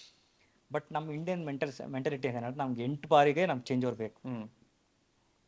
ಇದು ನಮ್ಮ ಮನಸ್ಥಿತಿ. ಅಂದ್ರೆ ಟಿಕ್ ಟಿಕ್ ಟಕ್ ಟಿಕ್ ಟಿಕ್ ಟಿಕ್ ಟಕ್ ಟಿಕ್ ಟಕ್ ಟಕ್ ಟಕ್ ಟಕ್ ಟಕ್ ಟಕ್ ಟಕ್ ಟಕ್ ಡಿಶ್ ಅಂತ ಬರಲೇಬೇಕು. ಸೊ ಇದು ಸರ್ ನಾವು ಯೂಶಲಿ ತಮಟೆ ಹೊಡಿತಾರಲ್ಲ ಅದೇ 8 ಬಾರ. ಹೌದು, ತಮಟೆ ಹೊಡೆಯೋದು 8 ಬಾರಿಗೆ ಹೊಡಿತೀವಿ. 8 ಬಾರ ಆದ್ಮೇಲೆ ಇನ್ನೊಂದು ಅಡಿಷನಲ್ ಸ್ಟಾರ್ಟ್ ಆಗುತ್ತೆ, ಒಂದು ರೋಲ್ ಬರುತ್ತೆ. ಸೊ ಇದು ಅದು ಸೆಟ್ ಆಗಿದ್ದು ನಮ್ಮ ಯಾವುದೋ ಕಾಲದಿಂದ ನಮ್ಮ ಮೈಂಡ್ ಸೆಟ್ ಅದು. ಸೊ ನಾವು ಇಂಟರ್ನ್ಯಾಷನಲ್ಗೆ ನಾವು ದಿಢೀರ್ನೆ ಹೋಗಕ್ಕಾಗಲ್ಲ, ಸರಿ, ಸಾಧ್ಯ ಇಲ್ಲ. ಸರಿ. ಸೊ ಅದಕ್ಕೆ ಏನಾಗ್ತಾ ಬಂದಿದೆ ಈಗ ಹೇಳಿದ್ರೆ, ನಮ್ದನ್ನ ಅವ್ರು ಅಡಾಪ್ಟ್ ಮಾಡ್ಕೊಂತ ಬರ್ತಾ ಇದ್ದಾರೆ. 6/8 ಪ್ಯಾಟರ್ನೇ ಇರಲಿಲ್ಲ. ಈಗ ನೀವು ಯಾವುದೇ ಇಂಗ್ಲಿಷ್ ಆಲ್ಬಮ್ಗಳು ನೋಡಿ ಸರ್, 6/8 ಇದು ನಾನು ಸದ್ಯ ನೀವು ಅಂತಂದ್ರೆ ಕೇಳಲೇಬೇಕು ಅಂತ. 6/8 ಅಂದ್ರೆ 6 ಬಾರ್ಸ್ ಆದ್ಮೇಲೆ 8 ಬಾರ್ಸ್ ಬರುತ್ತೆ ಅಂತ. ಮತ್ತೆ ಈಗ ತಕ್ಕಿಟ ತಕ್ಕಿಟ ತಕ್ಕಿಟ ತಕ್ಕಿಟ ಅನ್ನೋದು 6/8, 1 2 3 1 2 3 1 2 3 1 2 3 ಅನ್ನೋದು 4 ಕೌಂಟಿಗೆ. ಸರ್ ಮತ್ತೆ ತಕ್ಕಿಟ ತಕ್ಕಿಟ ದಕ್ಕ ಟಕ್ಕಿಟ ತಕ್ಕಟ ದದಿನ ದನ್ ತಕ್ಕಿಟ ತಕ್ಕಿಟ ತಕ್ಕಿಟ ತಕ್ಕಿಟ ತಕ್ಕಿಟ ತಕ್ಕಿಟ ತಕ್ಕಿಟ, ಇದು 4 ಕೌಂಟಲ್ಲಿ ಬರೋದು 6/8. ಸೊ ಈ ಆ್ಯಂಗಲ್ಲು ನಮ್ದು ಬಿಟ್ಟರೆ ಇನ್ಯಾರು ಸಾಧ್ಯ ಇಲ್ಲ. ನಾವು ಎಷ್ಟೋ ಸರಿ ನಾನು ಮುಂಬೈಗೆ ಹೋದವಾಗ ಆಪ್ಕ ಕ್ಯಾ ಈ ಚಕ್ಕೆರೆ ಚಕ್ಕೆರೆ ಚಕ್ಕೆರೆ, ಇವಾಗ ಅವ್ರಿಗೆ ಅದೇ ಬೇಕಾಗಿದೆ. ಸೊ ನಾನು ಬಿಗಿನಿಂಗ್ ಹೋದವಾಗ ನನ್ನ ಮುಜುಗರ ಥರ ಇದು ಮಾಡ್ತಾ ಇದ್ರು, ನನಗೆ ಗೇಲಿ ಮಾಡ್ತಾ ಇದ್ರು. ಸೊ ಈಗ ಅದೇ ಬೇಕಾಗಿದೆ. ಸೊ ನಮ್ಮಲ್ಲಿ ಅದೊಂದು ಸ್ಟ್ರೆಂತ್ ಇದೆ, ಅದು ವೈಬಲ್, ಕಂಪ್ಲೀಟ್ಲಿ ವೈಬ್. ಮೇ ಬಿ ಆ ಕಾಲಕ್ಕೆ ಯಾವುದು ನಮ್ಮ ಮೊದಲಿನ ಕಾಲದಲ್ಲಿ ಒಂದು ಸೆಲೆಬ್ರೇಷನ್ ಅಂತ ಬಂದವಾಗ ಆ ಥರ ಬಳಸ್ತಿದ್ರು. ಸೊ ಅದು ನಮ್ಮ ಇದರಲ್ಲಿ ಸೋಲಲ್ಲಿ ಕ್ಯಾರಿ ಆಗಿ ಬಂದಿದ್ದೆ.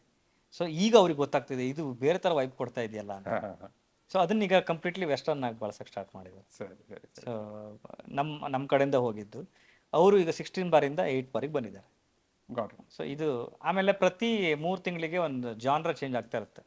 ವರ್ಲ್ಡಲ್ಲಿ ಒಂದು ಮ್ಯೂಸಿಕ್ ಇದಂತ ಇದೆ, ಅಂದರೆ ಇಡೀ ಪ್ರಪಂಚದಲ್ಲಿ ಎಲ್ಲ ಒಂದು ಈಗ ಯೂಟ್ಯೂಬ್ ಆಗಿರ್ಬೋದು ಎಲ್ಲದನ್ನೂ ಒಂದು ಕ್ಯಾಲ್ಕುಲೇಟ್ ಮಾಡ್ತಾ ಇರ್ತಾರೆ. ಇದರಲ್ಲಿ ಟಾಪ್ ಪ್ರೊಡ್ಯೂಸರ್ಸ್ ಯಾರಿದ್ದಾರೆ, ಮ್ಯೂಸಿಕ್ ಪ್ರೊಡ್ಯೂಸರ್ ಆಗಿರಲಿ, ಟಾಪ್ ಕಂಟೆಂಟ್ ಕ್ರಿಯೇಟರ್ಸ್ ಯಾರಾಗಿರಲಿ, ಸೊ ಅವರೆಲ್ಲ ಒಂದೊಂದು ಜಾನ್ರನ್ನು, ಈಗ ಉದಾಹರಣೆಗೆ ರೆಗೆ ಅಂತ ಇತ್ತು, ರೆಗೆ ಟೌನ್ ಅಂತ ಬಂತು. ಈ ಥರ ಪ್ರತಿ 3 ತಿಂಗಳಿಗೂ ಬದಲಾವಣೆಗಳಾಗ್ತಾ ಇದೆ. ಸೊ ಅದಕ್ಕೂ ಹಿಪ್ ಹಾಪ್ ಮಿಕ್ಸ್ ಮಾಡೋದು, ಅದಕ್ಕೊಂದು ನೇಮ್ ಕೊಡೋದು. ಸೊ ಇದು ಆಡಿಯನ್ಸ್ ಹತ್ರ ಏನು ವೈಬ್ ಕ್ರಿಯೇಟ್ ಆಗ್ತಾ ಇದೆ ಅದನ್ನು ಇಟ್ಕೊಂಡು ಜನರೇಷನ್ ಜಾನ್ರ ಕ್ರಿಯೇಟ್ ಮಾಡ್ತಾ ಹೋಗ್ತಾರೆ. ಸೊ ಈ ಕಾಲಘಟ್ಟದಲ್ಲಿ ಅದು ಇಂಡಿಯನ್ನಿಗೆ ಕನ್ವರ್ಟ್ ಆಗಿದೆ, ಅಂದರೆ ಇಂಡಿಯನ್ನ ತುಂಬ ಇನ್ಫ್ಲುಯೆನ್ಸ್ ಆಗೋ ಥರ ಆಗಿದೆ ನಮ್ಮ ಏನು ಈ 6/8 ಪ್ಯಾಟರ್ನ್. ಸೊ ಆಮೇಲೆ ಸೌಂಡ್ಗಳು ಅಷ್ಟೇ, ಆ ಡಾರ್ಕ್ ಏನು ಟೋನ್ಗಳನ್ನ ಬಳಸೋ ರೀತಿ, ಇವೆಲ್ಲ ಒಂದು ಮೂಡ್ ಕ್ರಿಯೇಟ್ ಆಗ್ತಾ ಇದೆ. ಆಮೇಲೆ ನಮ್ಮಲ್ಲಿ ಅದೇ ಈ OST ಅನ್ನೋದರ ಬಗ್ಗೆ ಸ್ವಲ್ಪ ಅರಿವು, ಗಮನ ಹೆಚ್ಚಾಗ್ತಾ ಇದೆಯಾ, ಪ್ರೀತಿ ಹೆಚ್ಚಾಗ್ತಾ ಇದೆಯಾ? ಯಾಕಂದ್ರೆ ಸಿನಿಮಾನ ನೀವು ಯಾವಾಗ ನೋಡೋ ದೃಷ್ಟಿಕೋನ ಬದಲಿಸ್ತಿರಲ್ಲ, ನಾನು ಹೇಳ್ದಲ್ಲ ಥಿಯೇಟ್ರಿಗೆ ಹೋಗ್ತಾ ಈ ಸಿನಿಮಾ ನೋಡೋ ಆ್ಯಂಗಲ್ ನಾನು ಹೋಗ್ತಾ ಇದ್ದೀನಿ ಅನ್ನೋದನ್ನು ಬಿಟ್ಟು ಬಿಡಿ, ಅಲ್ಲಿಂದ ನೀವು ಏನು ತಗೊಳ್ಬೇಕು ಅಂತ ನಿಮ್ಮ ಮನ್ಸು ಅನ್ಸುತ್ತೆ. ಸೊ ಆ ಆ್ಯಂಗಲ್ ಇಲ್ಲಂದ್ರೆ ಈ ಆ್ಯಂಗಲ್, ಈ ಆ್ಯಂಗಲ್ ಇಂದ್ರೆ ಆ ಆ್ಯಂಗಲ್, ಅಷ್ಟು ಆ್ಯಂಗಲ್ ಇದೆ ಸಿನಿಮಾದಲ್ಲಿ. ನಿಮ್ಗೆ ಸಿನಿಮಾ ಇಷ್ಟ ಆಗಿಲ್ಲ, ಕಣ್ಣು ಮುಚ್ಕೊಂಡು ನೋಡಿ ಸಿನಿಮಾ, ನಿಮ್ಗೆ ವಿಜುವಲ್ ಇನ್ನೂ ಭಯಾನಕ ಆಗುತ್ತೆ. ನೀವೇ ಕಟ್ಕೊಳ್ಳಿ ವಿಜುವಲ್. ಸೊ ನಿಮ್ಮ ಆ್ಯಂಗಲ್ಲೇ ಪರ್ಸ್ಪೆಕ್ಟಿವ್ ಆ್ಯಂಗಲ್ಲೇ ಬದಲಾಗುತ್ತೆ. ಆಮೇಲೆ ಆ ಬರೋ ಸೌಂಡನ್ನ ನಿಮ್ಮ ಧ್ಯಾನದ ಥರದ್ದು ನೋಡಿ, ಅದು ನೀವು ಟೂ ಮಚ್ ಇನ್ಫಾರ್ಮೇಶನ್ ಇದೆ ಅದರಲ್ಲಿ.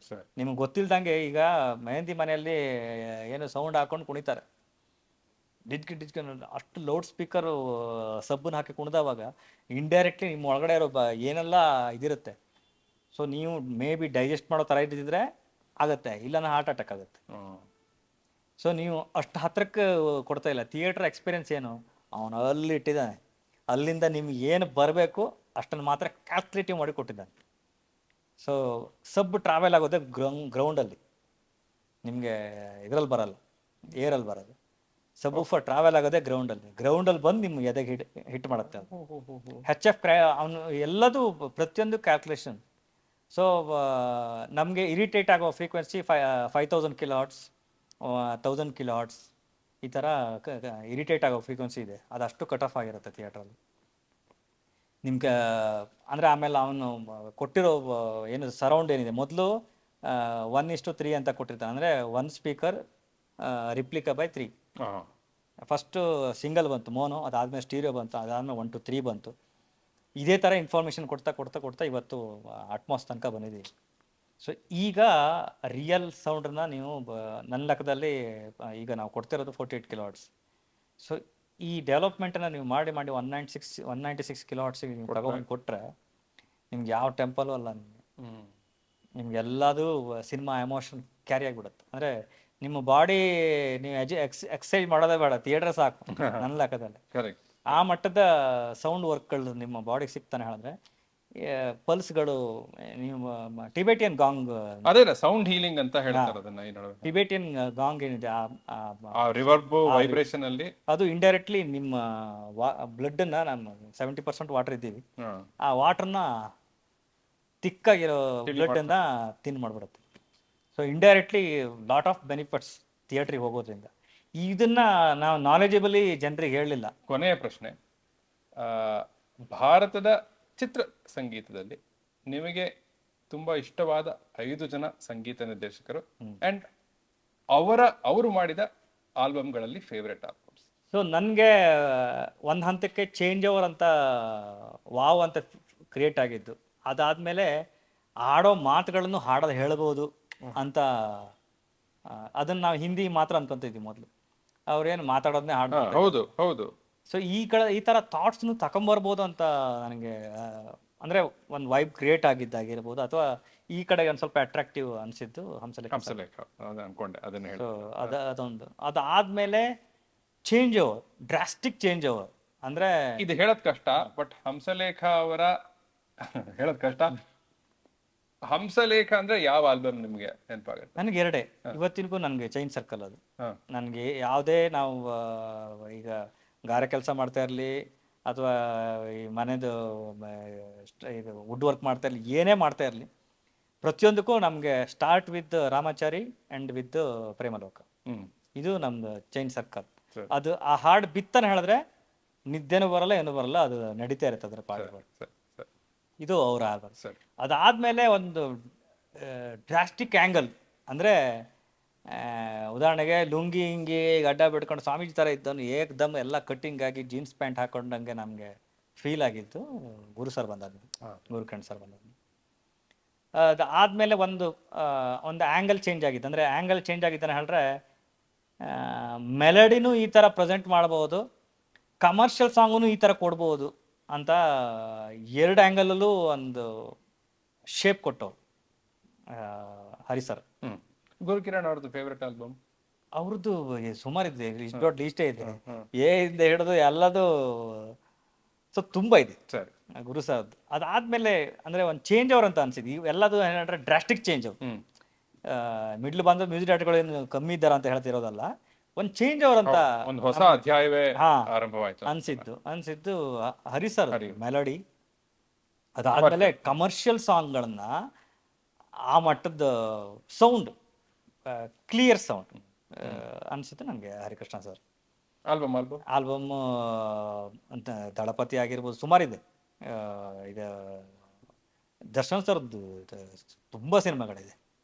ಅಂದರೆ ವೈಬ್ ಕೊಟ್ಟಿರೋದು, ಅಂದರೆ ಟ್ರಾವೆಲ್ ಹೋಗ್ತಾ ಕೇಳಿದ್ರೆ ಸ್ಟಾಪ್ ಮಾಡಬೇಕು ಅಂತ ಅನ್ಸಲ್ಲ. ಅಂದ್ರೆ ಅದಕ್ಕೆ ಕ್ಯಾರಿ ಆಗ್ತಾ ಇರುತ್ತೆ, ಒಂದು ಬರ್ತಾ ಇರುತ್ತೆ, ಸೂಪರ್ ಆಗಿದೆ ಅಂತ ಅನ್ಸಿದ್ದು. ಅದ್ರ ಜೊತೆಗೆ ಏನಂತೀವಿ, ಅದ್ರ ನಂತರ ನನಗೆ ಹಂತಕ್ಕೆ ಆ್ಯಸ್ ಎ ನಾನು ಅರ್ಜುನ್ ಸರ್ ಜೊತೆಗೆ ಕಳೆದಿರೋದ್ರಿಂದ, ಬಿಗಿನಿಂಗಲ್ಲಿ ಅವ್ರದ್ದು ಹೆಂಗೆ ಹಾಡ್ರೆ ಸ್ಲೋ ಪಾಯ್ಸನ್. ಅವರೆಲ್ಲ ಹಾಡುಗಳು ನಿಮಗೆ ಬಿಗಿನಿಂಗಲ್ಲಿ ಏನು ಅನ್ಸಲ್ಲ. ನಾನು ಅವ್ರ ಜೊತೆ ವರ್ಕ್ ಮಾಡ್ತಾನೋ ಹಿಂಗಿದೆ ಅಂತ, ಹೋಗ್ತಾ ಹೋಗ್ತಾ ಹೋಗ್ತಾ ಹೋಗ್ತಾ ಅದರದ್ದು ಡೀಪರ್ ಶೇಪ್ ತಗೊಳುತ್ತೆ. ಅದು ಅಂದರೆ ನಿಮ್ಮನ್ನು ಕಾಡಕ್ಕೆ ಸ್ಟಾರ್ಟ್ ಆಗುತ್ತೆ. ಪ್ರತಿ ಕಾಂಪೋಸಿಂಗ್ಗಳು ಕಾಡಕ್ಕೆ ಸ್ಟಾರ್ಟ್ ಆಗುತ್ತೆ. ಸೊ ಆ ಆ್ಯಂಗಲಲ್ಲಿ ಒಂದು ಚೇಂಜ್ ಓವರ್ ಅಂತ ನನಗನ್ಸಿದ್ದು ಹರಿಸರ್ ನಂತರ. ಹರಿಸರ್ದು ವರ್ಕ್ ಆದಮೇಲೆ ಒಂದು change over ತಗೊಂಬಂದಿದ್ದು Arjun Janya sir. ಅವ್ರಿಗೆ ಹೇಗೆ ಅಷ್ಟು ಚಿತ್ರಗಳನ್ನ ಬಿಡುವಿಲ್ಲದೆ ಕ್ವಾಲಿಟಿಯನ್ನು ಮೇಂಟೈನ್ ಮಾಡಬೇಕು? ಈಗ ಏನಂದರೆ, ಏನಂತೀವಿ, ನಿಮ್ಮ ಹತ್ರ ಇರುವಂಥ ರಿಸೋರ್ಸಸ್ ಯಾರಿದ್ದಾರೆ ಅಂದರೆ, ನಿಮಗೆ ವರ್ಕ್ ಮಾಡೋರು, ನಿಮ್ಮ ಮೆಂಟಾಲಿಟಿಗೆ ಹೋಲುವವರು ನಿಮ್ಮ ಹತ್ರ ವರ್ಕರ್ ಇದ್ದಾವಾಗ ನಿಮ್ಗೆ ಯಾವುದು ಕಷ್ಟ ಅನ್ಸಲ್ಲ. ಯಾಕಂದ್ರೆ ಸೋಲ್ ಅವ್ರು ಹಾಕಿರ್ತಾರೆ. ಈಗ ಏನು ಬೇಕು ಅಂತ ಬಿಲ್ಡಿಂಗ್ ಸ್ಟ್ರಕ್ಚರ್ ಅವ್ರು ಹಾಕಿರ್ತಾರೆ. ಅದನ್ನ ಪ್ರೆಸೆಂಟೇಷನ್ ಮಾಡೋರು ಕರೆಕ್ಟಾಗಿದ್ದರೆ ಗೊತ್ತಾಯ್ತು. ನಿಮ್ಗೆ ಏನು ಬೇಕೋ ಅದನ್ನ ಪ್ರೆಸೆಂಟ್ ಮಾಡೋರು ಇದ್ದಾವಾಗ ನಿಮಗೆ.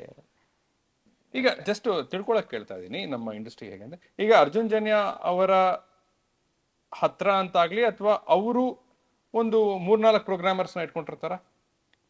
ಇರ್ತಾರೆ. ಸೊ ಇನ್ನೊಂದು ಏನಂತ ಹೇಳಿದ್ರೆ ನಿಮ್ಮ ಬೇಸಿಕ್ ಸ್ಕೆಲಿಟನ್ ನಿಮ್ಮ ಹತ್ರ ಇದ್ದಾವಾಗ ಏನು ಬೇಕು ಅಂತ ತೆಗೆಸ್ಕೊಳ್ಳೋದು ಅಷ್ಟೇ ಕೆಲಸ. ಸರಿ. ಈಗ ಪ್ರೋಗ್ರಾಮರ್ ಅವ್ನು ಕೊಡ್ತಾನೆ, ಇಷ್ಟ ಆಗಿಲ್ಲಪ್ಪ ಇದು ಹಿಂಗೆ ಮಾಡು ಅಂತ ಹೇಳಿ ಗೈಡ್ ಕೊಟ್ಟರೆ ಅವ್ನು ಇನ್ನೊಂದು ವರ್ಷ ಕೊಡ್ತಾನೆ. ಸರಿ ಸರಿ ಸರಿ. ಸೊ ಇಲ್ಲಿ ಏನು ಒಬ್ಬ ಡೈರೆಕ್ಟರ್ದಾಗಿರಲಿ ಒಬ್ಬ ಮ್ಯೂಸಿಕ್ ಡೈರೆಕ್ಟರ್ದಾಗಿರ್ಲಿಕ್ಕೆ ಮೇನ್ ಕೆಲಸ ಚೂಸ್ ಬೆಸ್ಟ್. ಯಾವ್ದು ಚೆನ್ನಾಗಿದೆ, ಇದು ಯಾವ್ದು ಇದು ಯೋಗ್ಯತೆ ಕೊಡುವಂಥ ಯೋಗ್ಯತೆ ಇದೆ ಅಂತ ಅನ್ಸುತ್ತೆ ಅದನ್ನ ಕೊಡ್ತಾರೆ ಅವ್ರು. ಅದರಲ್ಲಿ ಸೆಕೆಂಡ್ ಥಾಟ್. ಈಗ ಎಷ್ಟೋ ಸಲ ಟ್ರ್ಯಾಕ್ ಸಿಂಗರ್ ಆಗಿರೋದೇ ಮತ್ತೊಂದು ಹಾಡಾಗಿದೆ. ಉದಾಹರಣೆ ಎಕ್ಸಾಂಪಲ್, ಮಂಡ್ಯದಿಂದ ಓಡಿ ಬಂದ ಕಳ್ಳಗೋವಿಂದ ನಾನು ಟ್ರ್ಯಾಕ್ ಆಡಿದ್ದು. ಅದು ಎಲ್ಲ ಕೈಲಾಶ್ ಕೆರೆಯಿಂದ ಹಿಡಿದು ಎಲ್ಲರ ಹತ್ರ ಹಾಡ್ಸಿದ್ರು. ಅದಾದ್ಮೇಲೆ ಹೇಳಿದ್ರು ಇಲ್ಲ ನಿಮ್ಮ ವಾಯ್ಸದು ಇದು ನಮ್ಗೆ ಸಿಗ್ತಾನೆ ಇಲ್ಲ ಅಂತ ಹೇಳಿದ್ರು. ನಾನು ಆ್ಯಸ್ ಎ ಪ್ರೋಗ್ರಾಮರ್ ಅಷ್ಟೇ. ಸೊ ನನ್ನ ಹತ್ರ ಮತ್ತೆ ಹಾಡ್ಸಿದ್ರು ಫೈನಲ್ ಆಗಿ. ಸೊ ಈ ಥರ ಅದು ಅಂದರೆ ಬೆಸ್ಟ್ ಸೆಲೆಕ್ಟ್ ಮಾಡುವಂಥ ಹ್ಯಾಂಡ್ಲ್ ಇರೋದು ಡೈರೆಕ್ಟರ್ ಕೈಯಲ್ಲಿ. ಕಷ್ಟ ಮತ್ತೆ. ಬಟ್ ಅರ್ಜುನ್ ಜನ್ಯ ಅವರ ಆಲ್ಬಮ್ ಫೇವ್ರೆಟ್ ಅಂತ ಅಂದ ಕೂಡಲೇ ನೆನಪಾಗೋದು ಸುಮಾರಿದೆ, ಬೇಕಾದಷ್ಟಿದೆ. ಹೂವಿನ ಬಾಣದಂತೆ ಆಗಿರ್ಬೋದು, ಅದಾದ್ಮೇಲೆ ಸುಮಾರಿದೆ, ನಂಗೆ ಜ್ಞಾಪಕಕ್ಕೆ ಬರ್ತಾ ಇಲ್ಲ. ಬಟ್ ಅದೇ ಎಲ್ಲದು ಅವ್ರದ್ದು ಹೆಂಗನ್ ಹೇಳ್ರೆ ನಿಧಾನ ಕಂಟುತ್ತೆ ನಿಮ್ಗೆ, ಬಟ್ ಅಂಟದ ಮೇಲೆ ಅದು ಹೋಗಲ್ಲ. ಸೊ ಆ ಟೈಮ್ ಪೀರಿಯಡ್ ಅಲ್ಲಿ ಏನು ಅವರಿಗೆ ಅದನ್ನ ಹಿಡಿದಿಡ್ಬೇಕು, ಸಿನಿಮಾ ಅಪ್ ಟು ರಿಲೀಸ್ ತನಕನೋ ಸಿನಿಮಾ ಆದ್ಮೇಲೂ ಹೆಂಗೆ ಹಿಡಿದಿಡ್ಬೇಕು ಅದು ಹಿಡಿದಿಡುತ್ತೆ. ಸರಿ, 4 ಹೇಳಿದ್ರಿ. ಹಂಸಲೇಖ ಅವರು, ಗುರುಕಿರಣ್ ಅವರು, ಹರಿಕೃಷ್ಣ ಅವರು, ಅರ್ಜುನ್ ಜನ್ಯ ಅವರು. ಇವತ್ತಿನ ಕಾಲಘಟ್ಟದಲ್ಲಿ ಅದೇ ಅರ್ಜುನ್ ಇವರೆಲ್ಲರೂ ಇದ್ದಾರೆ, ಬಟ್ ಹೊಸದಾಗಿ ಬಂದ ಸಂಗೀತ ನಿರ್ದೇಶಕರಲ್ಲಿ ಅಜ್ನೀಶ್ ಅವರು ಒಂದು ಹಂತಕ್ಕೆ ನನಗೆ ಅಂದ್ರೆ ಏನಂತೀವಿ ಪ್ರೆಸೆಂಟೇಷನ್ ಆಂಗಲ್ ಇರ್ಬೋದು, ಅದಾದ್ಮೇಲೆ ಸಿಂಪಲ್ ನೀಟ್ ಕಾಂಪೋಸಿಷನ್. ಅಂದ್ರೆ ಆಕ್ಚುಲಿ ಕಾಂಪೋಸಿಷನ್ಗಳು ಅಷ್ಟು ಸಿಂಪಲ್ ಆಗಿದ್ರೆ ಸೂಪರ್. ಅಂದ್ರೆ ಪ್ರತಿಯೊಬ್ರು ಹಾಡೋ ತರ, ಕರೆಕ್ಟ್, ಟೂ ಮಚ್ ಕಾಂಪ್ಲೆಕ್ಸ್ ಇಲ್ದಂಗೆ. ಚರಣ್ ರಾಜ್ ಈಗ ಅಂದ್ರೆ ಚರಣ್ ರಾಜ್ ಅವ್ರದ್ದು ನನ್ಗೆ ಖುಷಿಯಾಗಿದ್ದಾನೆ ಹೇಳ್ರೆ ಆ್ಯಂಗಲ್ಲು ಅಟ್ರಾಕ್ಟಿವ್. ಅದಾದ್ಮೇಲೆ ಪ್ರೆಸೆಂಟೇಷನ್ ವೈಸು ನೀವು ಬಿಗಿನಿಂಗ್ ಸ್ಟಾರ್ಟ್ ಆದವಾಗಲೂ ಅದಾದ್ಮೇಲೆ ಟೇಕ್ ಓವರ್ ಆದವಾಗಲೂ ನೀವು ಅದನ್ನ ಎಣ್ಸೋಕ್ಕೆ ಸಾಧ್ಯ ಇಲ್ಲ. ಸೊ ಇದು ಇಲ್ಲಿಂದ ಹೋಗಿ ಹಿಂಗೆ ಆಗತ್ತೆ ಅನ್ನೋ ಹೇಳೋದ್ರೊಳಗೆ ಅದು ಬೇರೆ ಶೇಪ್ ತೊಗೊಂಡಿರುತ್ತೆ. ಆಮೇಲೆ ಒಂದು ಯುನೀಕ್ ಥರದಲ್ಲಿ ಅಜ್ನೀಶ್ ಅವರು ಅಷ್ಟೇ.